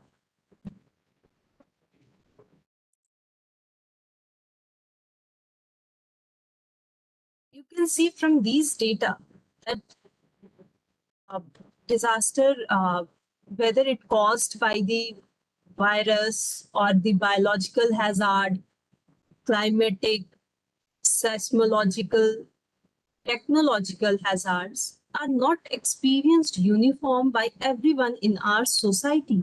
And we have the reported data by the UN National Development, UNDP, where these data shows that the gender, income inequality, geography, age, ethnicity, social marginalization, and other socioeconomic factors will determine and how such events impact on people. These data, we have found that in developing countries, women, especially women's lower socioeconomic status, which implies an unequal access to information, health, and asset contribute to reduce the ability of women to cope with disaster. And this is the report of UNDP that was published in 2013, where it was found that women and children to be 14 times more likely to die due to natural disaster.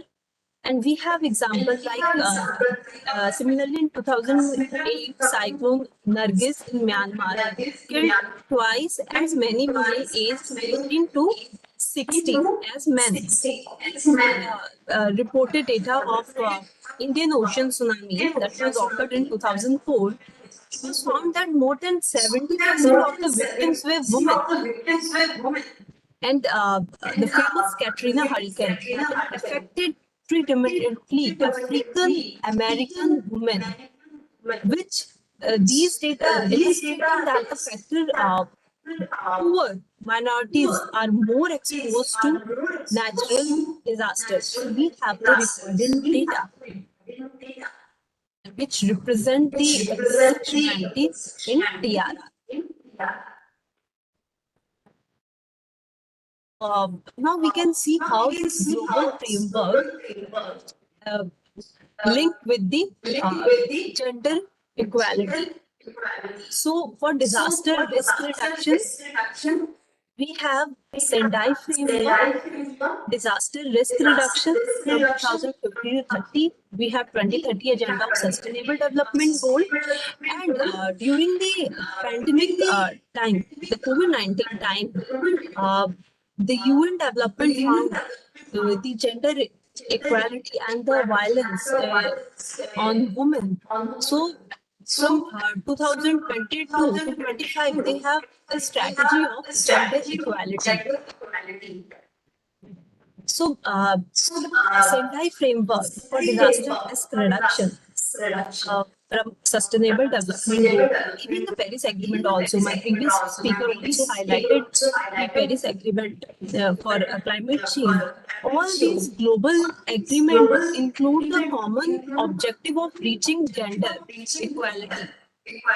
And while building coherent approaches between sustainable development, climate change adaptation, disaster risk reduction, specifically the SFDR emphasizes that women and their participation are critical to effectively managing disaster risks and designing, resourcing, implementing gender-sensitive disaster risk reduction policies, plans, and programs, as discussed by my previous speaker from their Gucci project. So we need adequate capacity building measures that need to be taken to empower the women for preparedness, as well as build their capacity for alternate livelihood models in post-disaster situations. In SDG goal number 5, which demonstrate on achieving the gender equality and empower all women and girls. And the gender equality strategy of 2020 to 25 has been written in unprecedented time of COVID-19 pandemic, where it has imprinted every dimension of our well-being and amplified a sense of fear across the globe. And there is an alarming escalating in armed violence. This strategy responds to reflection around 2 key. Just give me a minute.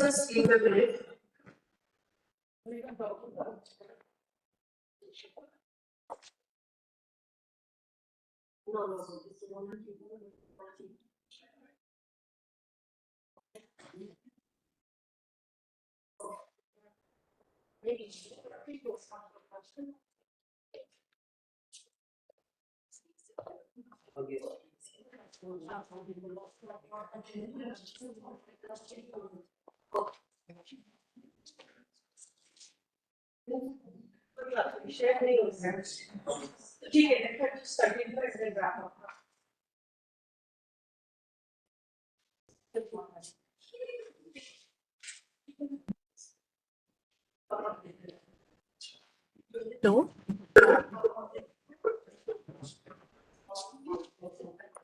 ठीक है, yeah, no.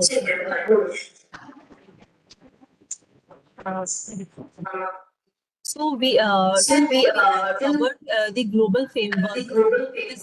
These global framework addressing the gender equality in disaster risk reduction.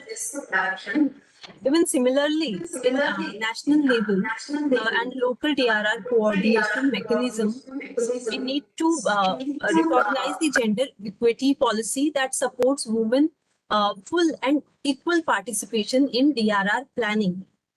So, with this vision, our Prime Minister Shri Narendra Modi ji, during his Asian Ministerial Conference, he addresses the 10-point agenda, where agenda number 3 mainly focused on the women's leadership and greater involvement that should be for disaster risk management.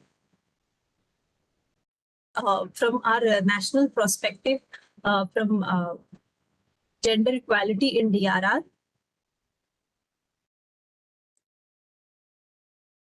So then why we should focus on gender equality and women leadership in disaster risk reduction and climate change adaptation?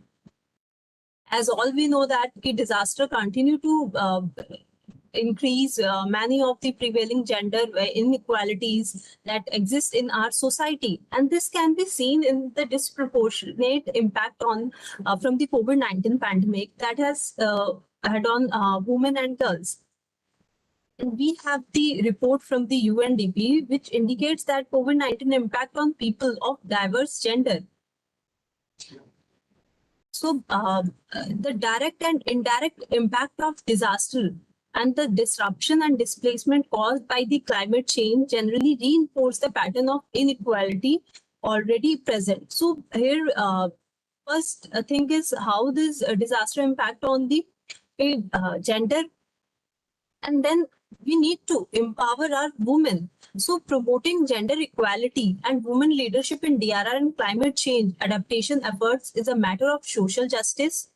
Women voices, knowledge, and experiences are valuable resources for building resilient communities. So empowering a woman to participate actively in decision-making process, leadership role, and resource allocation, which enhances their agencies and enables them to contribute their expertise perspective and innovative solution to address the challenges posed by disaster and climate change.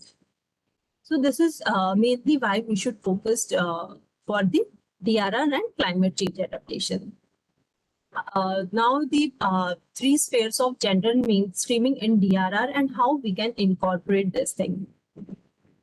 So first thing is we need to institutional readiness for gender responsive DRR and climate change adaptation programming, which are illustrated in this business model. You can see this was developed in the 2015 policy and strategy for gender equality and environment. In this diagram, you can see we have considered three spheres from global, national, and local level.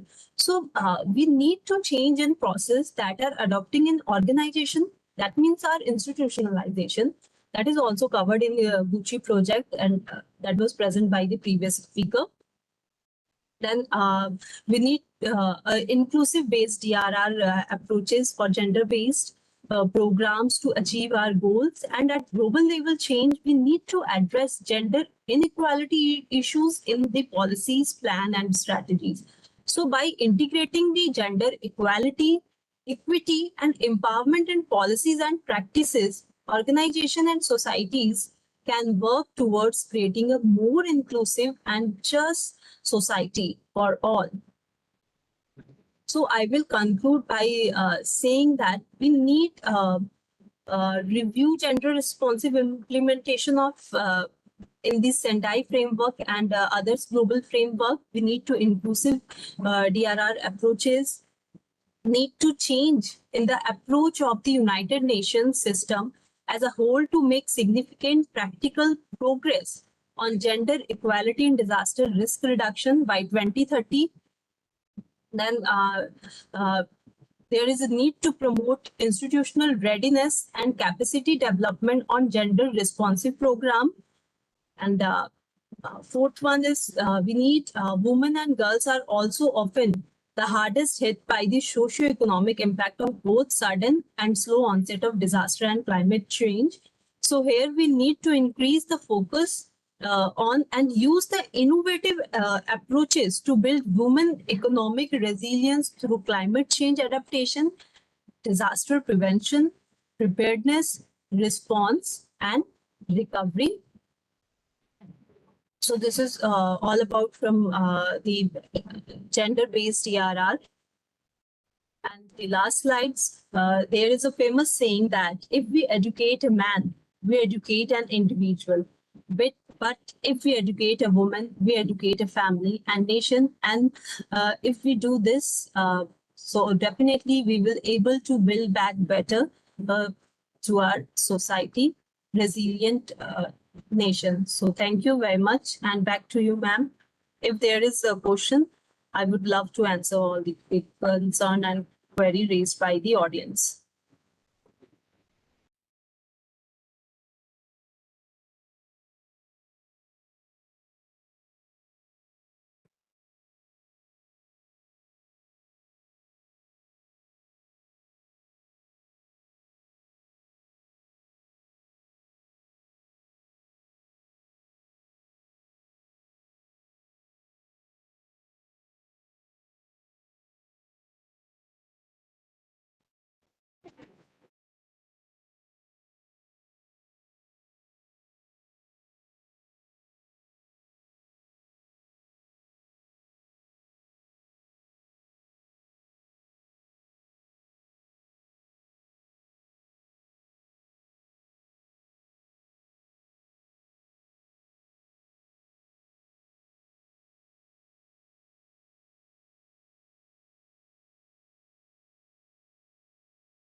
and all in your own conference, Kalyani ma'am, Secretary ma'am, who present here, all the organizers, Ultimate Futures, and especially to the economic secretary. So I think I should. There's no need for me to re-emphasize the fact that what we are discussing today, as of now, it is one of the most crucial topics. And this is almost at time when we are discussing, and the Prime Minister will be made feedback. Now is the time. The reason behind why I'm saying now is the time when it comes to that part in the later half of my presentation. But I'll sort of divide my sort of intervention into two sections. One is the part which my colleague Ruchi Singh, she might have joined online, but due to connectivity issues, I'll be presenting her part is the lessons that we have learned from one of the recent projects that Cancer has been doing in various countries across South Asia. This is about a work that we have been doing in Sri Lanka, Nepal, and so okay. So I think I like the fact that gender dimension is the most important dimension. Climate crisis is not gender. Okay, can I use my phone just for a moment?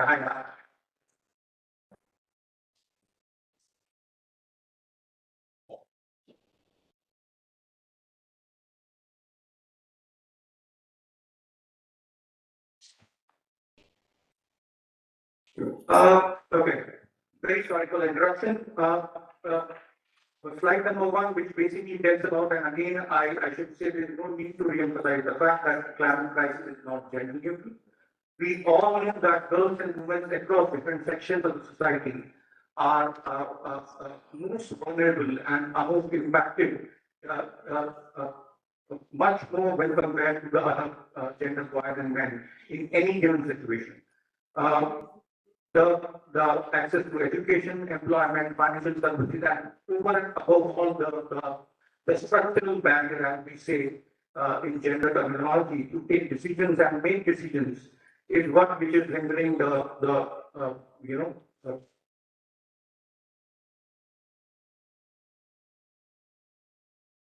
really sorry about this technology. So I think we can.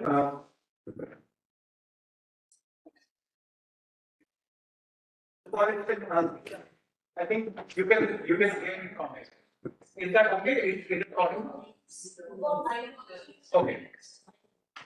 I think what I just wanted to mention is that any independent thing. I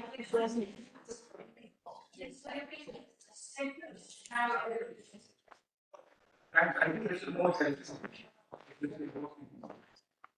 Okay, perfect. Thank you. This is more useful. So, what I intend to say is that any intervention which is planned to address climate change and related issues must take into account a strong gender analysis and the differentiation of climate crisis on women and girls. Next slide. So, I don't think this is again need any emphasis. I'll just mention what we understood from the study that we did with Save the Children and Save the Support study on the state of gender and gender inclusion in national level climate change policy documents. This study was this study covered 3 different countries: Nepal, Bangladesh, and Sri Lanka. Though not holistically, but we actually choose some of the most relevant sectors which have impacted in terms of livelihood, their sensitivity to climate change impacts. For example, agriculture, forest, water, energy. With focus on renewable energy, we studied the inclusion of gender and the role that women play in decision making across these major policies.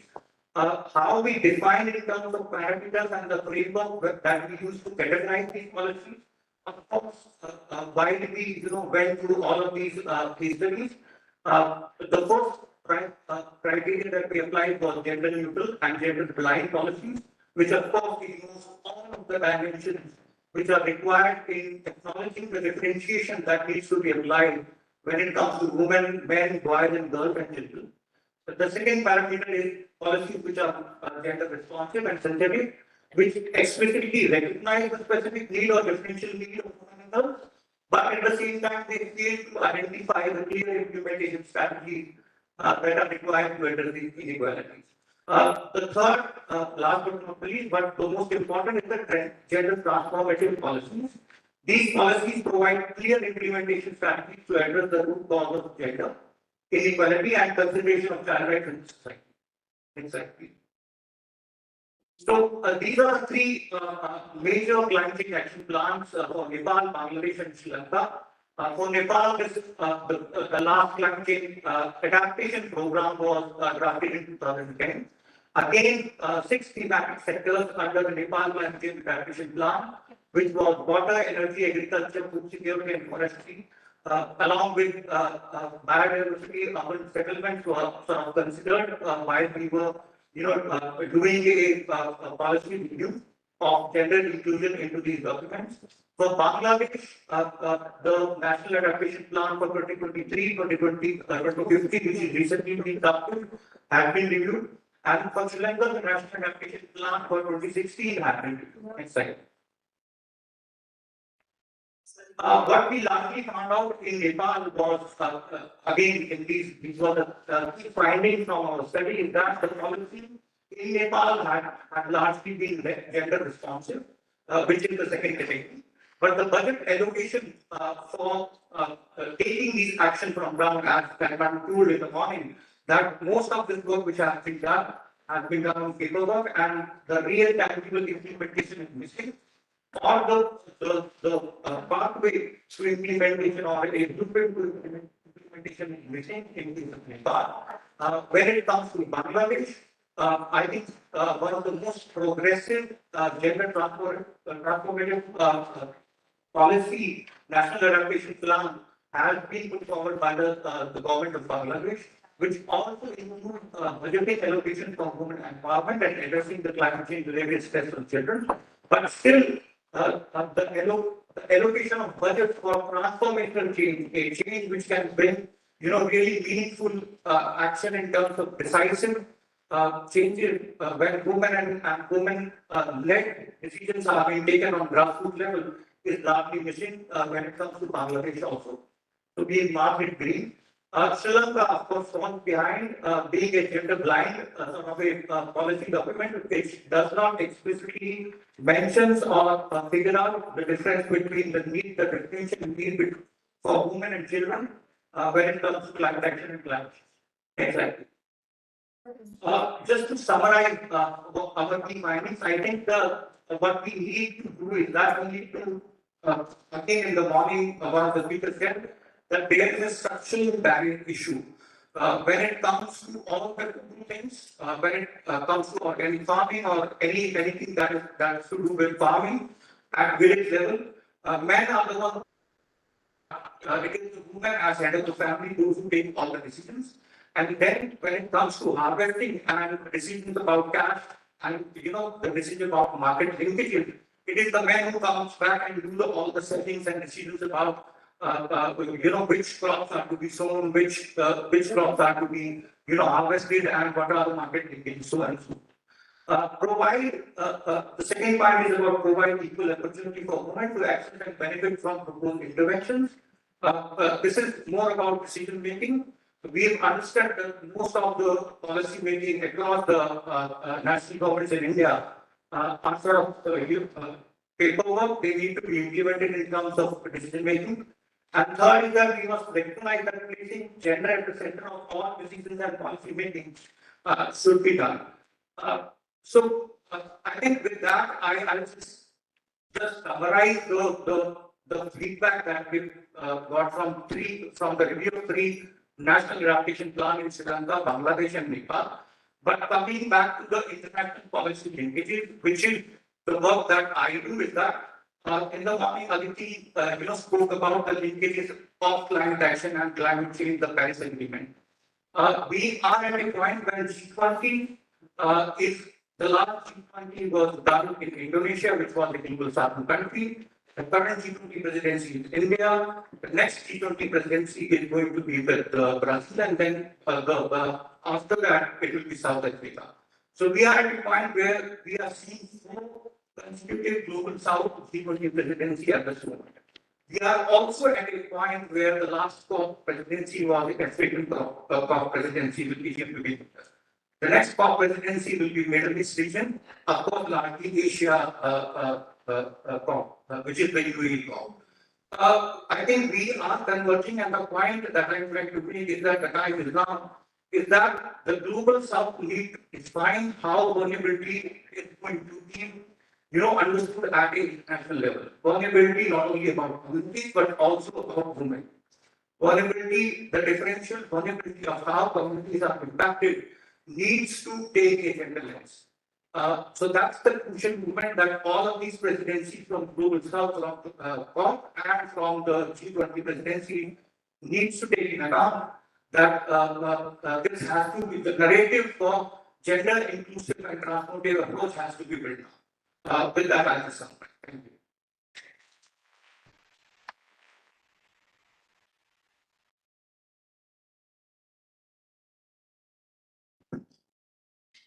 Thank you so much, Mr. Ravi Sharma.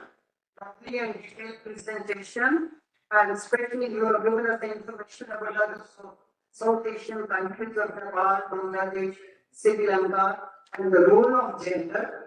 The most important part was that all the dirty work of harvesting and everything is done by women. But when the matter comes about finance and money, the men will barge into that.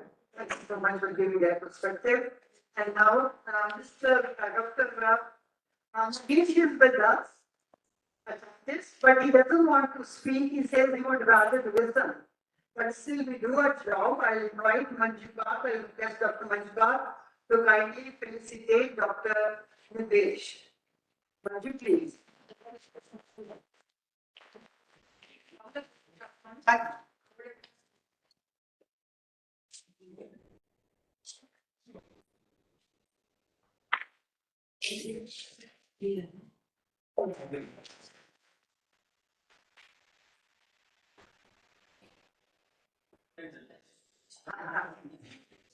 Want to say 2 lines now? I'm overwhelmed to see how many participants. We've garnered knowledgeable people. My PhD in Mango, so you are also done some work in Mango. It is a top terrain. So whenever I go to Mango, I only bother with Krishna studies, and it's very tough. And whenever I go more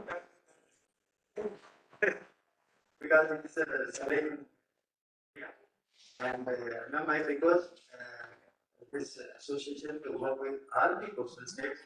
So I have seen the people who are there very poor. So this the project which I work is a very funded project. I was a junior research student. So people I used to give take from that, and they will be very happy when we go because they. And next is I work in Dharma Wildlife Sanctuary. It is in Jamshedpur. So there the tribal people are very poor and they are marginalized. They have depended upon the forest. So I learned a lot of things from and the presentation you have given, I got into the things with that. How this women's association is related to the people who are in need of job, need of employment. I met the ma'am in Sharm el-Sheikh in the climate change conference. The ma'am is here to me, and I met in Delhi. I met in Sharm el-Sheikh. So thank you, ma'am. My director could not come here. I represented my organization, and I am very eager to hear from ma'am. So thank you so much for giving this opportunity. Thanks. Thank you, Dr. Manish. You have gone doctor because working for people, and black is always beautiful. Yes. So don't worry about that. Okay? Now it's my privilege to invite a guest of honor, Madam Mamta Verma, Joint Secretary, Ministry of Panchayat Raj. A few words about her.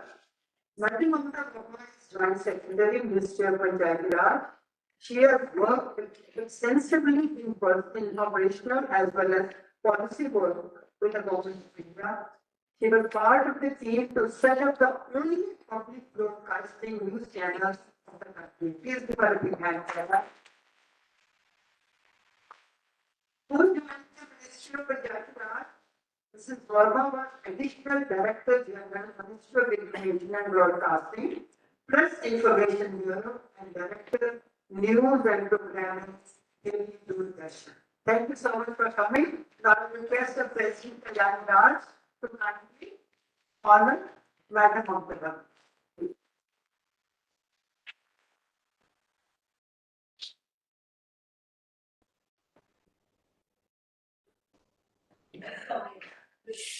Yes.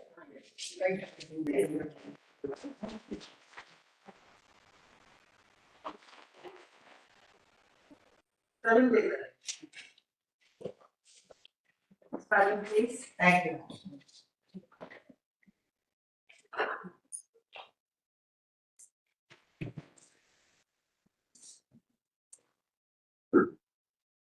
Namaskar to everyone.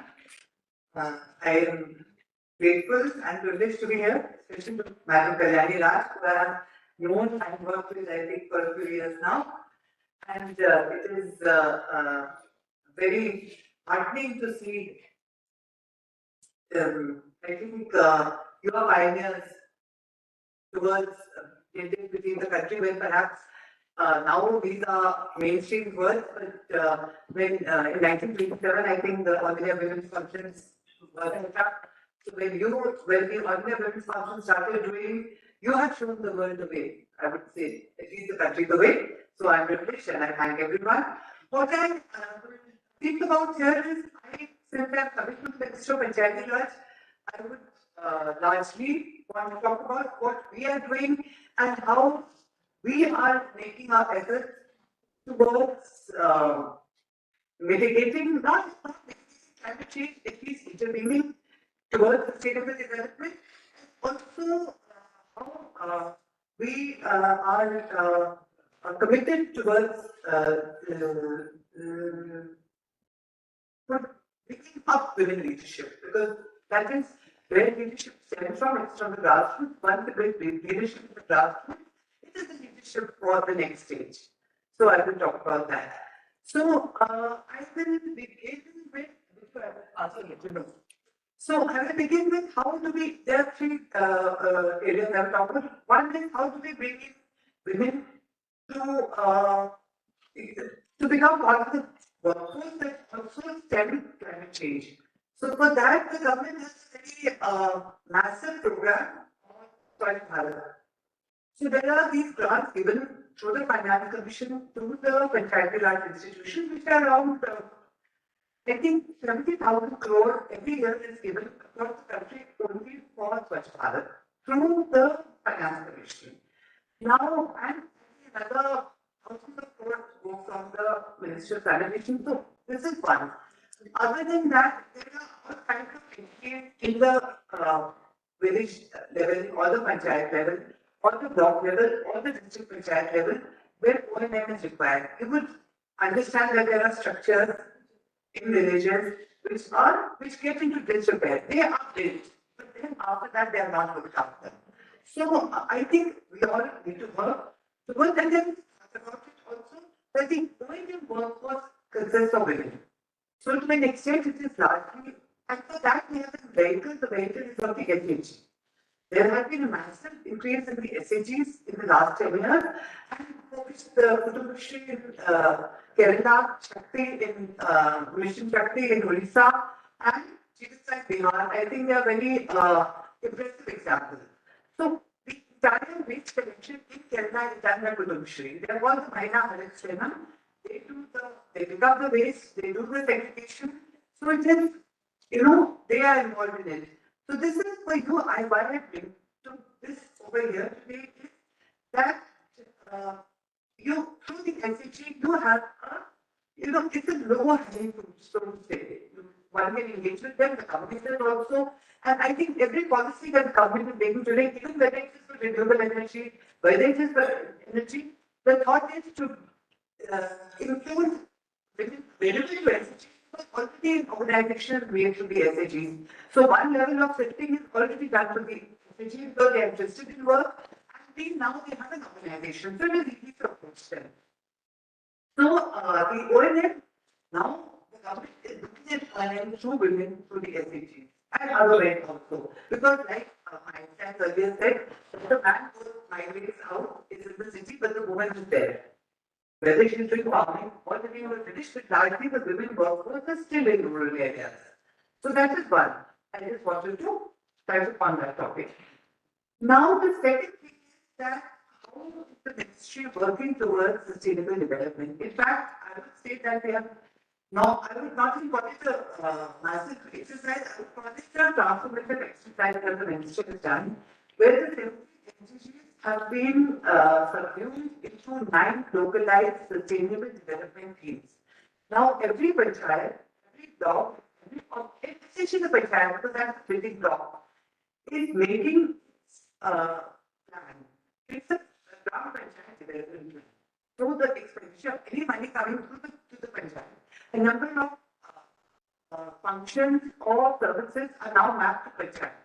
So sometimes primary education, it is of course sanitation and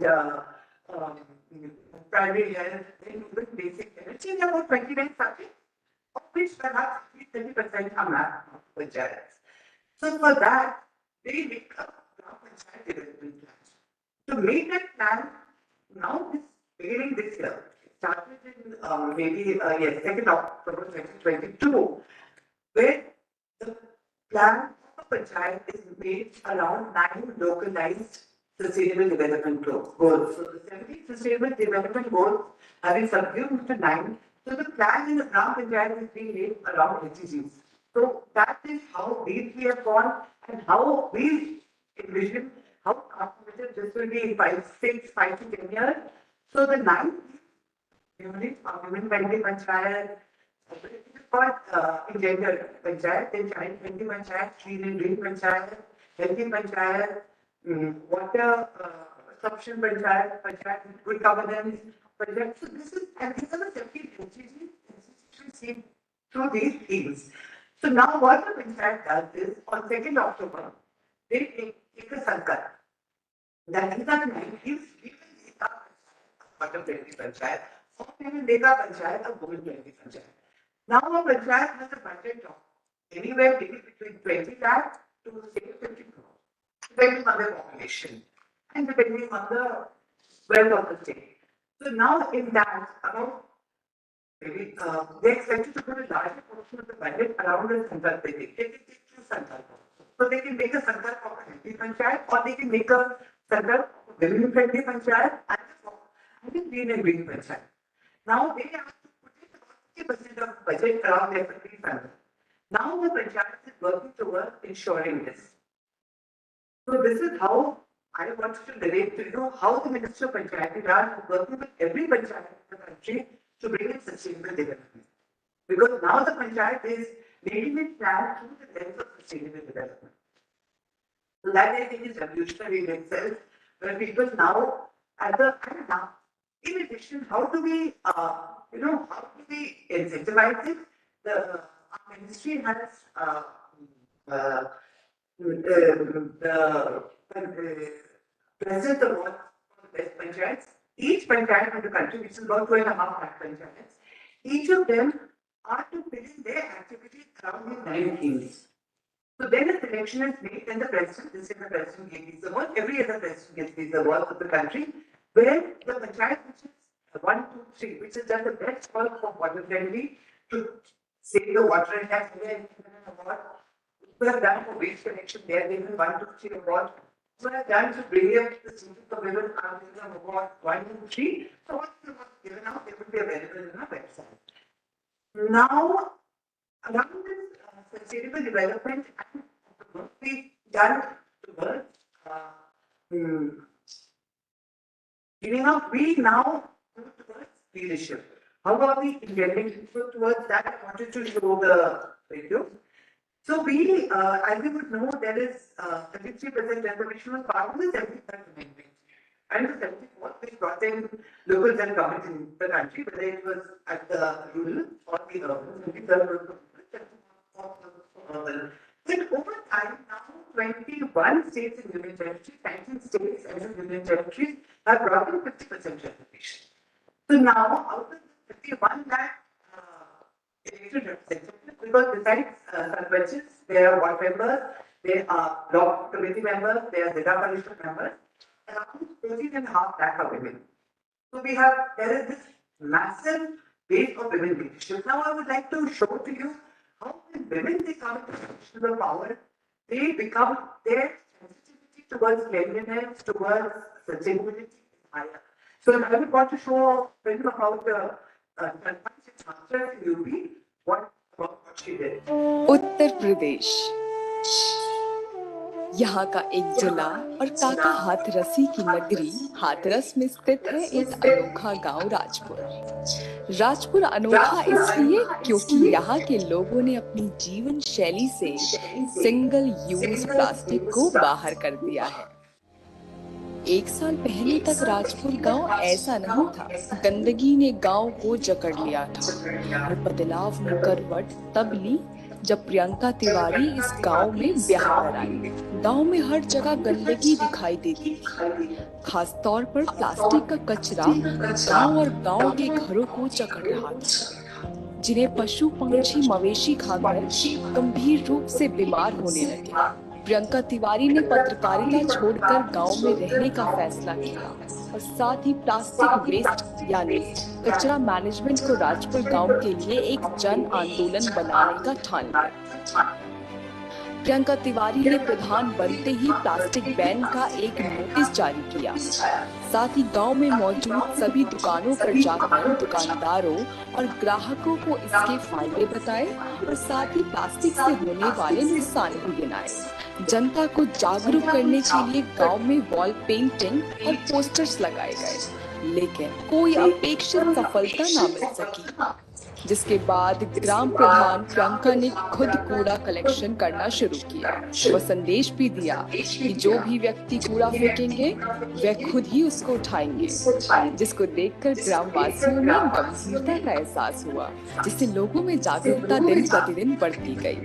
साथ ही नियम का उल्लंघन करने वालों के खिलाफ पहली बार उल्लंघन करने पर 500 रुपए, दूसरी बार 1000 रुपए, तीसरी बार 1500 रुपए का प्रावधान रखा गया। जिला प्रशासन के सहयोग व ग्रामवासियों की जागरूकता के फलस्वरूप दिन प्रतिदिन प्लास्टिक के उपयोग में भारी गिरावट देखने को मिलने लगी, जैसे नालों का बरसात में रिस जाना व जल भराव जैसे अन्य समस्याओं में भारी गिरावट आने लगी। अब लोगों की आदत और सोच बदलने लगी। अब ग्राम प्रधान ने ग्रामवासियों को प्लास्टिक के बदले पैसे देने की योजना को लागू किया। प्लास्टिक दो, उसके बदले पैसे लो। फिर इस कदम के बाद कुछ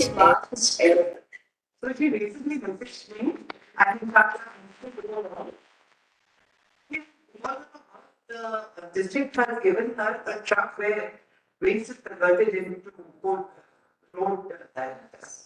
Well, it is, I think, being done across the country. So, but she is one example. There are a number of them who are doing work like this. There are a number of them in the south. In fact, in many, we have an award also for carbon neutral panchayat. So, panchayats are working towards carbon neutral. So, there is a lady Sarpanch in Telangana. She was the second. The first one was panchayat in Kerala, which is called Vinamgiri, where they have managed to make the panchayat carbon neutral. So, carbon neutrality, of course, is a very extensive process, as people who are here from the environment will know, where you change the more the carbon consumption ways to less carbon consumption ways, and you also do carbon sequestration by planting trees, by changing the cropping pattern, by changing the livestock patterns, because livestock is also emitting methane. In fact, the Prime Minister, Honorable Prime Minister, in April 22, launched the first or inaugurated the first carbon neutral panchayat in the country, which was in Jammu, in Palli, in Jammu and Kashmir. So in that, after that, our ministry started made the carbon change plan, how to make it a carbon neutral panchayat. So that involved some cost. But why I'm speaking about this is that we did an entire study of what the carbon emission was.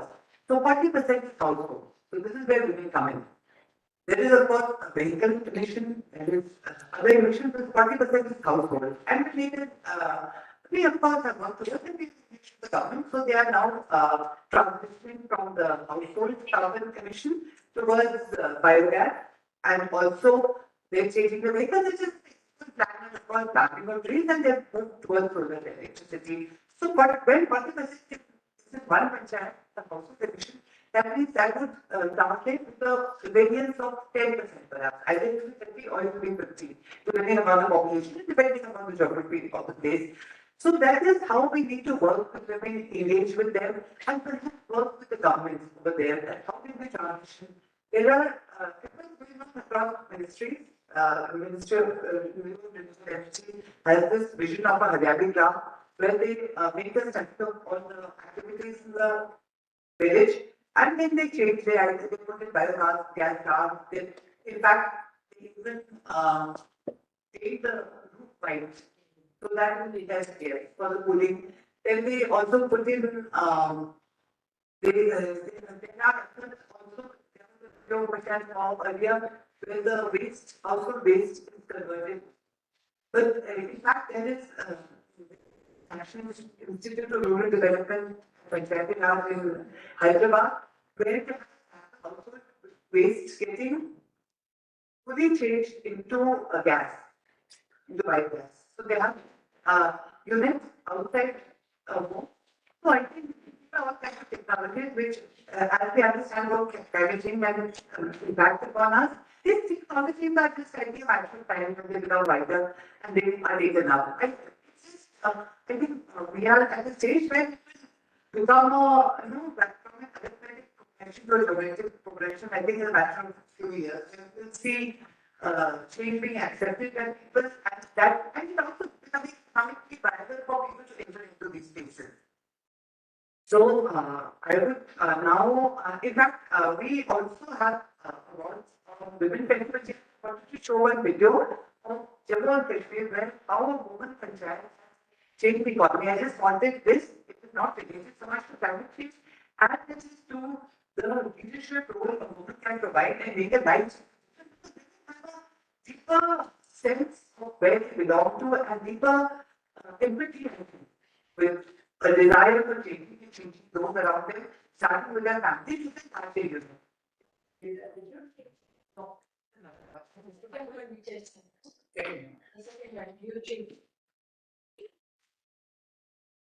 Yeah.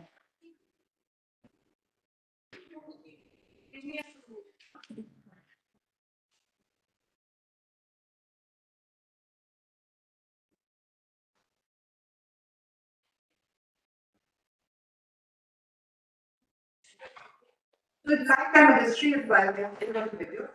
We have also a Gram Gujar Pradhan Abhiyan, where we engage with panchayats to transition to renewable energy. We have a dashboard where we ask panchayats to show their interest, who wants to transition. We are working with state governments to whether we do it through a RESCO model or where we do it. There is a program rooftop scheme of the Minister of Renewable Energy. The only thing is that since the subsidy, which is a 40% subsidy on the rooftop solar, is either to banks or I think to agencies. So it's difficult for homes to get it. So we are working with the panchayat conventions to anchor it.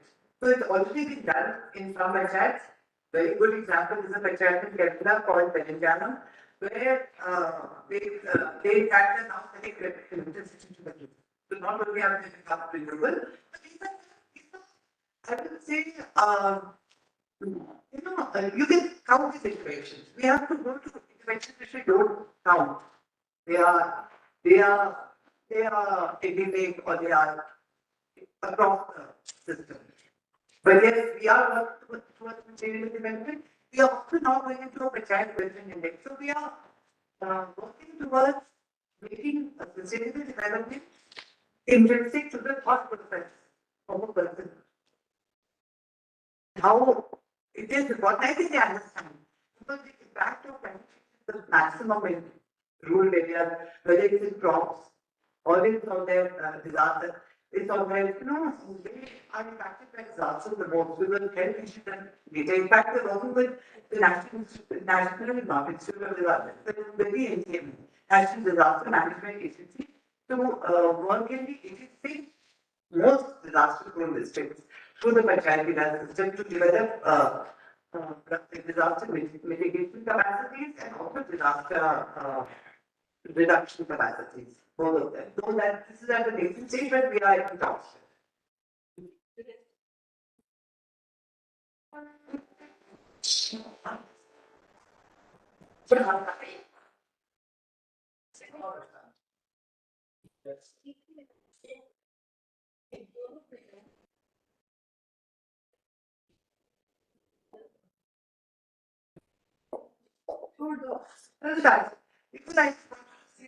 Surely effort of women.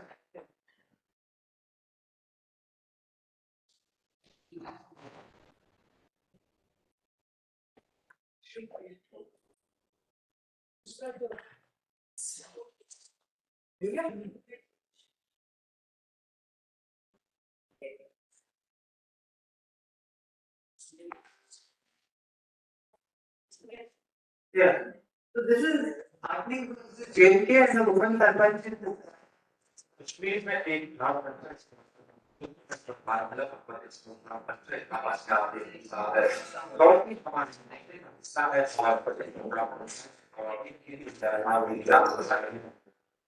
When it comes to the women that there are certain achievements which were achieved at panchayat level. First of all, there is increased women participation at panchayat meetings and Gram Sabhas.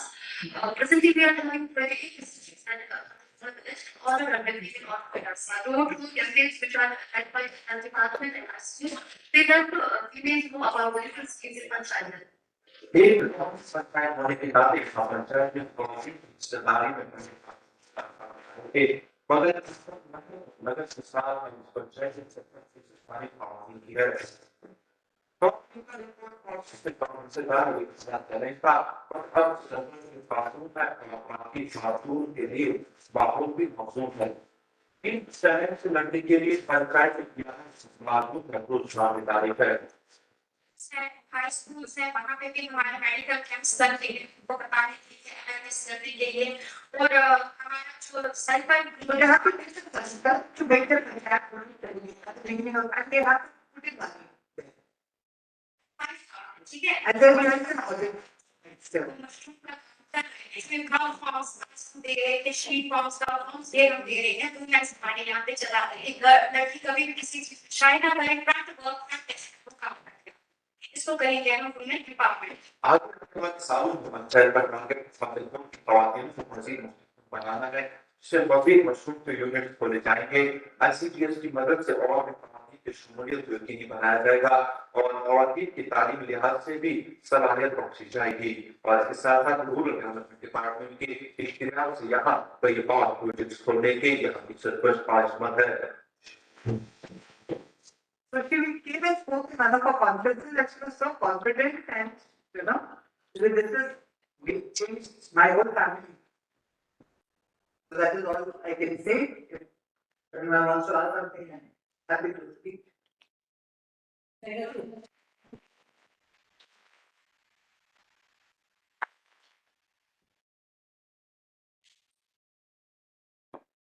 Thank you, ma'am. What a commendable presentation. I'm reminded of Kiran Bedi. And remember everything by heart. Take any type of the technology. And truly leadership qualities, if you're talking about other providing for all those qualities, you have empowered 4.5 lakh women for Panchayati Raj. You have given them leadership qualities. You have started with SDGs, covering all the aspects. Beautiful presentation. We are proud of you. We are proud of you. A list of speakers is over, but there are still some dignitaries sitting over there. I would request if they are interested to give presentation or speak a few words, you're welcome. First of all, Dr. Anshul from Sanjay Bandhan. She is there. Dr. Chetan Anand is there. No, he isn't come. And then Abhishek Gupta, Mr. Abhishek Gupta. Would you like to say something? Please. And after Mr. Abhishek Gupta, if Hannah Hazai, she wants to say something, please. After that, we have that question set. After that. Thank you, madam. Very lovely to have you and all. Thanks especially Kalyani madam, who has given us an opportunity to speak on this August survey, wherein I feel quite proud and yeah. Thank you.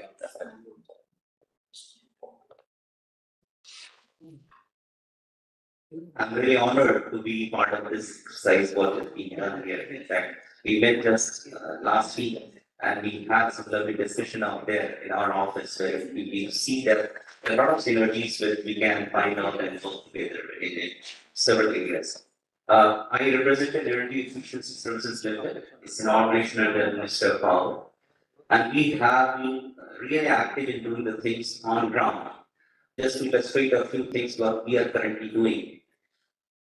We are working on a solution called e-cycle as of now, and that is specifically focusing on the women of the rural areas. Why this concept came to us, I just want to elaborate, madam, especially to you. We thought that women per se have been quite at the receiving end, especially in the rural areas, especially if you see the combination of the things. We thought, let us have a solution which is going to be there for them, and that too on the affordable cost. We as an organization have been doing a lot of stuff on demand aggregation basis, because whatever we do it on large scale. You know, our primary focus has been typically on energy efficiency. Like we came up with the first program of Government of India called Ujala, wherein we distributed around 37 crore LED bulbs. That happens to be the largest program in the world so far for energy efficiency space. Another program what we did for urban local bodies, where we have done around 1.3 crore street lights so far, which happens to be again the largest program in the world.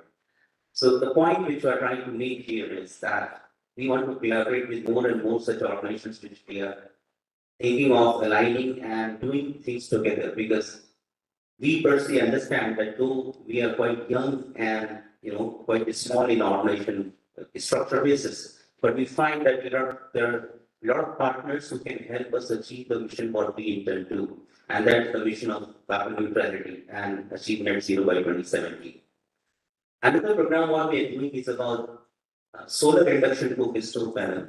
Again, it is targeting especially the rural section of the society, and then to the women per se. Out of 17 SDGs, what you were referring to, madam, this particular solution itself is targeting 10 out of 17 SDGs.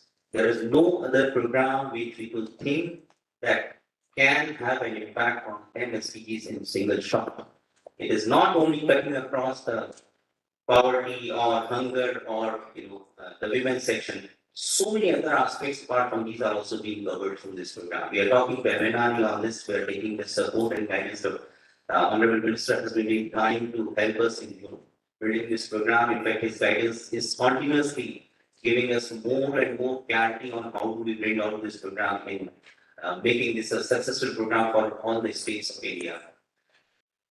Another program what we are doing apart from the e-cycling and solar induction cooking stove is again the e-cooking segment, wherein we are trying to come up with a program which is about clubbing the solar rooftop solutions being offered by MNRE, as very rightly pointed out, madam, about giving a certain amount of subsidy for solar installations. We are trying to bring up a solution wherein we will be putting the induction cooking stove, which is as good as any cooking stove being used by LPG and all, but we are free of cost. So this is something which we are taking to give large impetus in terms of clean cooking, and this will be especially for not the rural section of the society, but the urban and semi-urban sections of the society as well. So in all, we are trying to cater to more on gender neutral or women-centric specific approaches wherein we can affect the things at the life of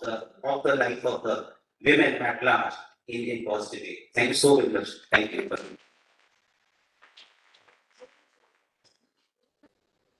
Yes. Neena Hazai, is she there? She's there.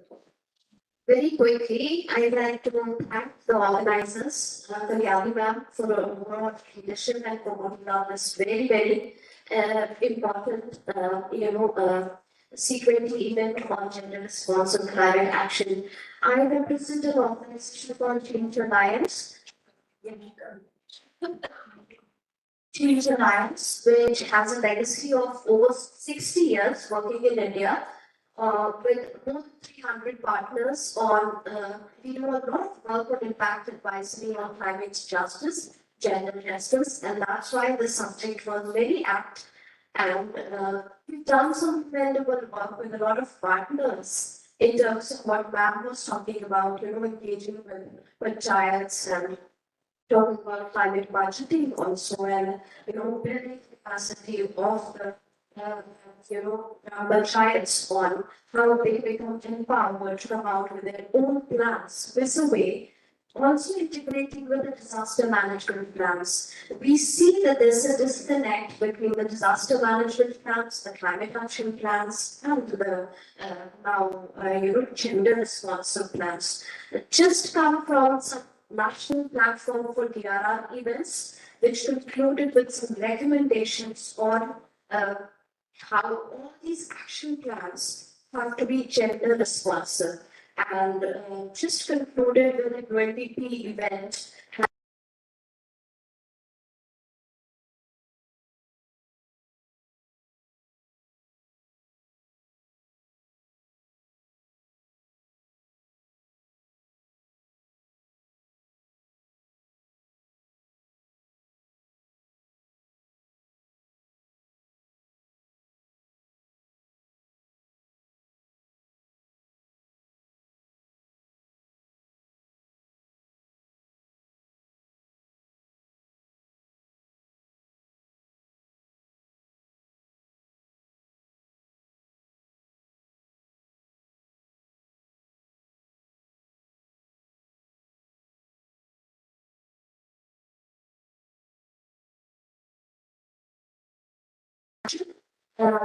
Climate change adaptation in 17 sustainable development goals. We've come out with these 17 set of guidelines, which I'm sure will be also helpful for the panchayat members. So overall, very, very happy environment, happy synergies, and we will stay in touch with all of you.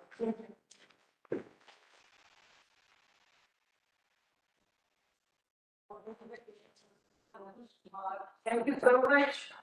Anybody who wants to say something, or let's start with the interaction. If you want to ask any questions, all are requested, no statements, only questions. And Mike will come to you, and you can ask your question and move your address the question. Kindly name that person also, because we're already running short of time. Only 15 minutes per question, please.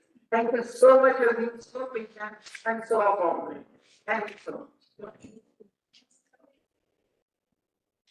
Yes. Thanks. Yes, Mani.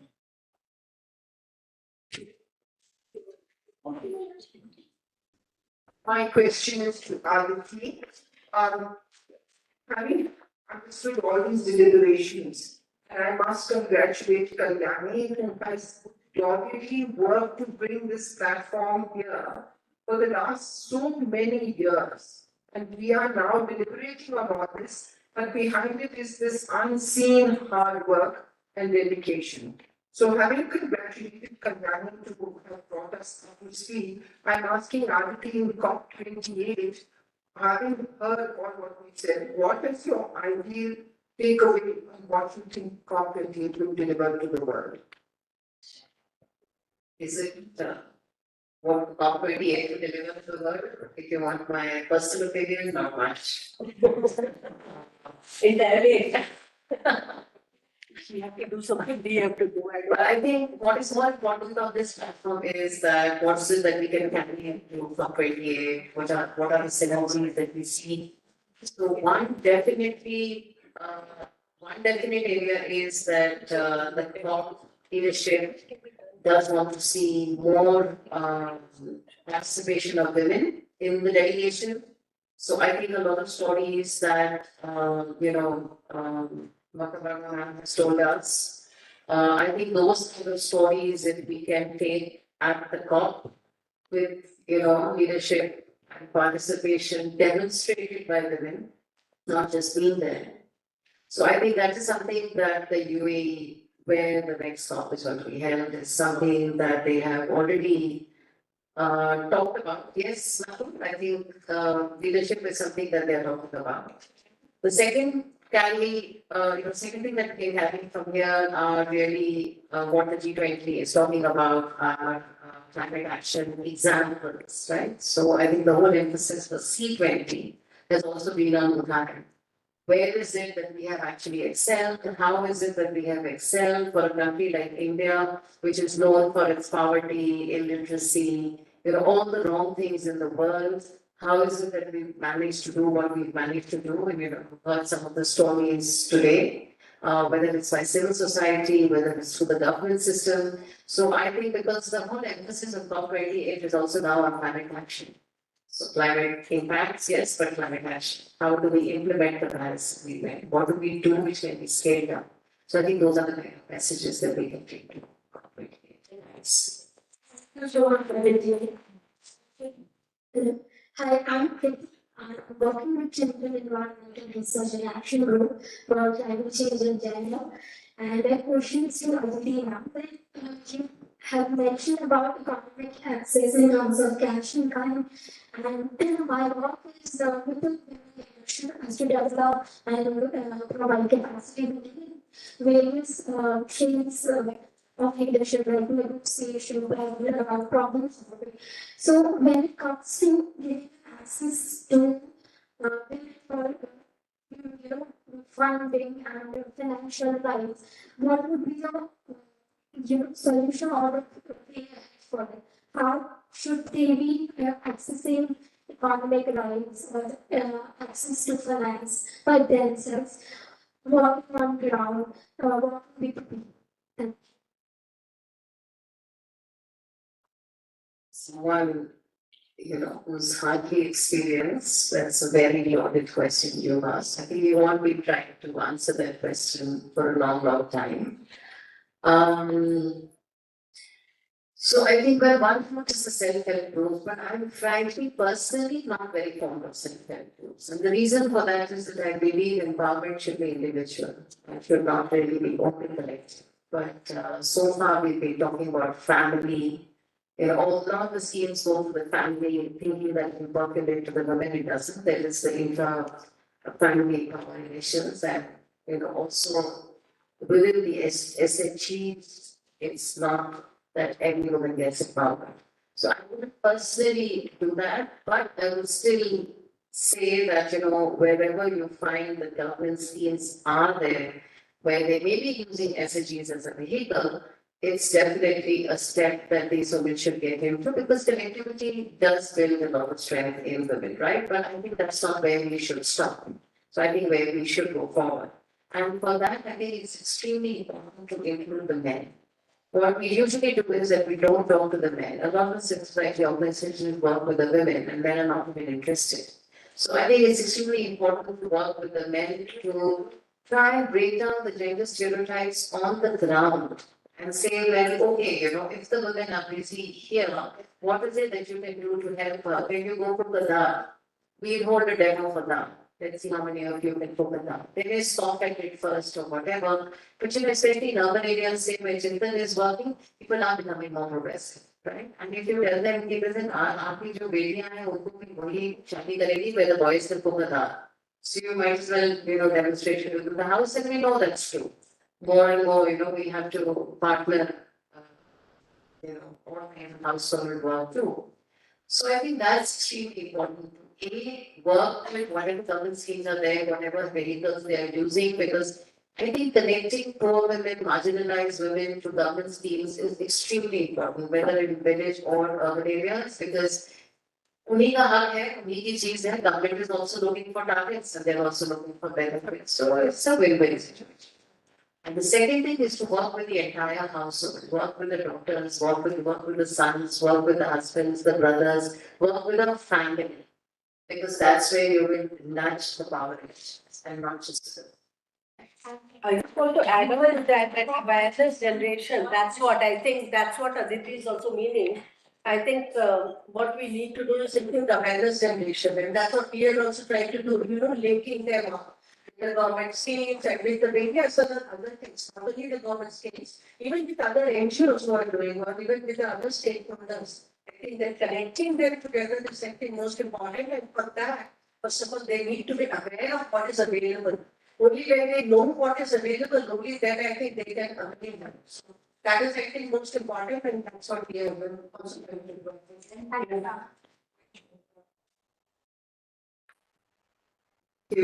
My question is to Dr. Aditi. Excuse me. So regarding what is the strategy for the gender-based data and data analysis, as we are the women-based organization, so please. Yeah, I think that's a very good question. I think AIWC sits on extremely valuable grassroots data. And I think you need to get in touch with some of the other organizations that are working on data. So for instance, one of my first data crunching that I did was when the NAPCC came out, the National Plan on Climate Change, where we worked with. The first work that I did was to look at the budgets of 4 states from an adaptation perspective. You find out that, okay, on climate change adaptation, how much are they actually spending, and found that much of the money that was being spent was actually on poverty reduction programs and not really on climate adaptation. And then we also looked at it from a gender budgeting perspective and found that, I don't want to go into the details, but there are two parts of gender budgeting. One where only women are benefited, and 2 where some women are benefited, but we found that a lot of, like schemes like ICDS and all were being looked at, which is not really resilience. So, if you look at it from a feminist perspective and from an empowerment perspective, just giving people food is always satisfying their practical need, not really empowering them. So, we did that. And we did it with an organization called CDGA, Center for Budget and CDGA, Budget and Governance Accountability, it's called. So they did the actual number crunching, right? Because I have a bit of dyslexia when it comes to too many numbers. But I know what I want. I know what the analysis needs to be, right? So I'm very, very, very hard on quantitative data. I think AIWC should translate the reports into as much quantitative data as possible. That would be my first.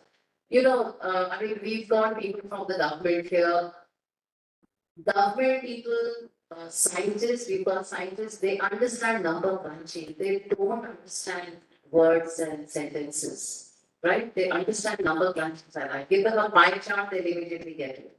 So I would suggest that, look at it from a gender lens, bifurcate data, and please have all your reports with quantitative data. I think that's one kind of thing that I would really request here. Thanks. You are going to so shall we conclude now? Now is the time for vote of thanks. I request that Treasurer All India Women's Conference, Dr. Upasana Singh, to kindly sum up and give a vote of thanks. Upasana is the Treasurer of AIWC. She is a great women activist also. Thank you for teaching. It was a wonderful session. Lots of ideas.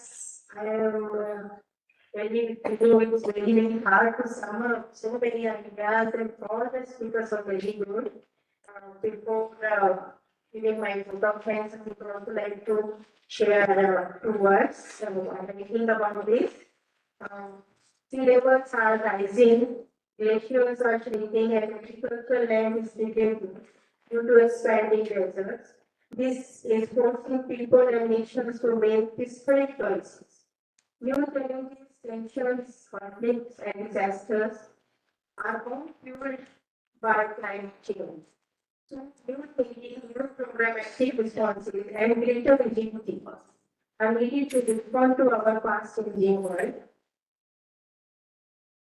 The Environment Conference is almost 100 years old in the future.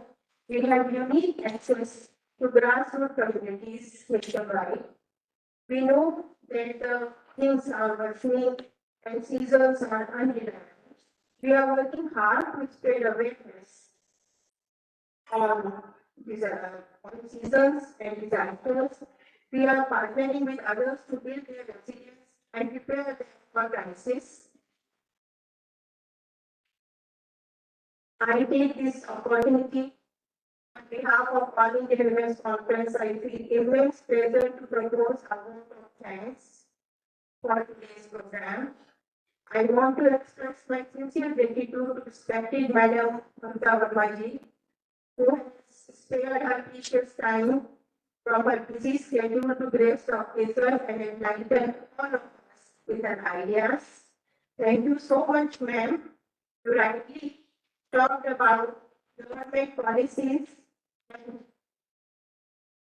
panchayat participation of women in panchayat, and I'm sure that women's participation at rural level will bring our country and our sisters in the rural village areas to contribute in the climate change program.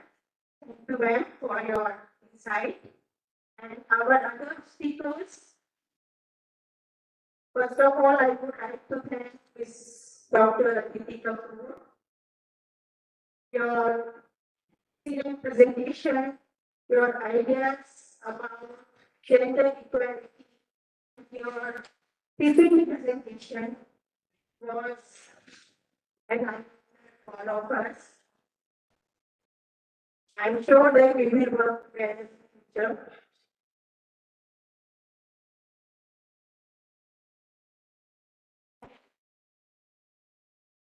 PPT spoke about global context and G20 context, gender and climate change, just transition, climate, just and gender is the face of the most marginalized entities. Women are the doers despite all the odds, and we agree with that. 5 priority areas for gender data analysis. You spoke about gender, climate knowledge and action, women and development, the way forward. Thank you, ma'am, for enlightening us. Our Secretary General, Mrs. Manjuka, Dr. Manjuka, she rightly pointed out that West is turning towards East. Thank you, Manjuki, for throwing light on history also about women role on in our society about climate and our duties. And our next speaker, Mrs. Titi, who was not physically here, but she enlightened us about the loss of water resources. Women are worst hit by climate change financially and socially, she said. Low carbon and solutions, promotions of renewable energies are the only way towards a bright future. Thank you, Titi. Though you are not here, but I'm sure our thanks will be you. Now, our next speaker is Harjeet Kaur. She was also not here physically, but we were enlightened by her views on gender equality, disaster risk policies. She explained 10 points, data given by PM Modi, 3 spheres of gender, mainstreaming gender equality, gender equity, gender empowerment, enhance gender reporting on DRR, the UN Plan of Action, women's economic resilience, And most important, if you educate a woman, we educate our family and nation.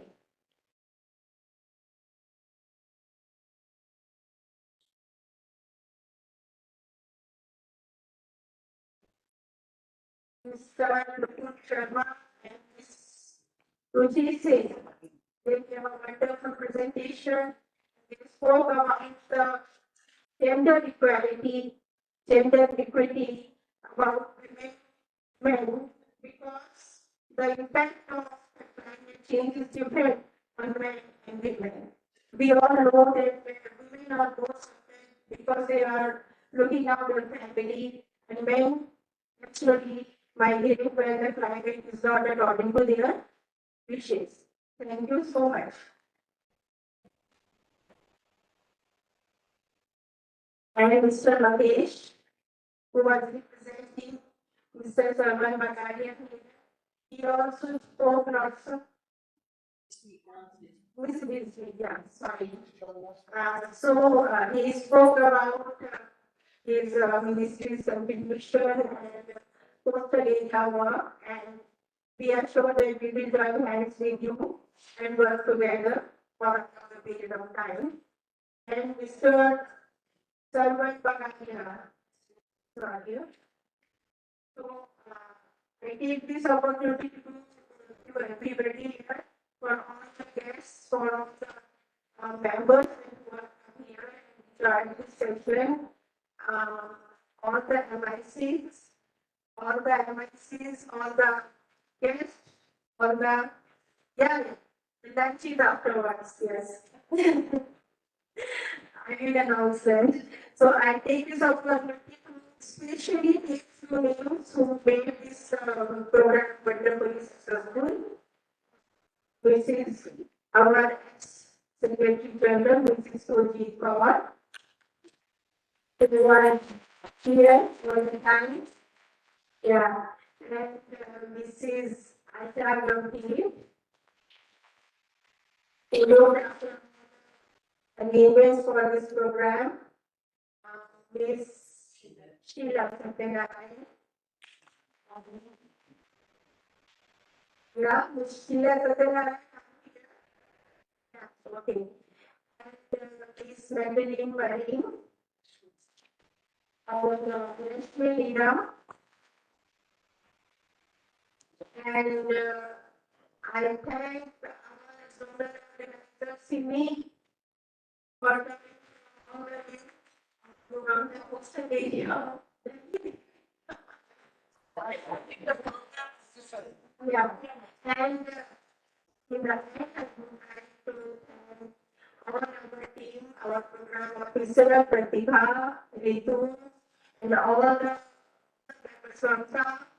They have worked day and night to make this program successful. So much. And media, yeah, so I thank all the media persons also in here and attending this program, and I hope that you will cover this program very well. Thank you so much. And now I welcome you all to the lunch. Media, please welcome. You can have your bites after this program. The president is there and Mamta government is also there. You can take your bites and from whomsoever you want to take the bite. Thank you. Lovely lunch for all the specialists. Long term,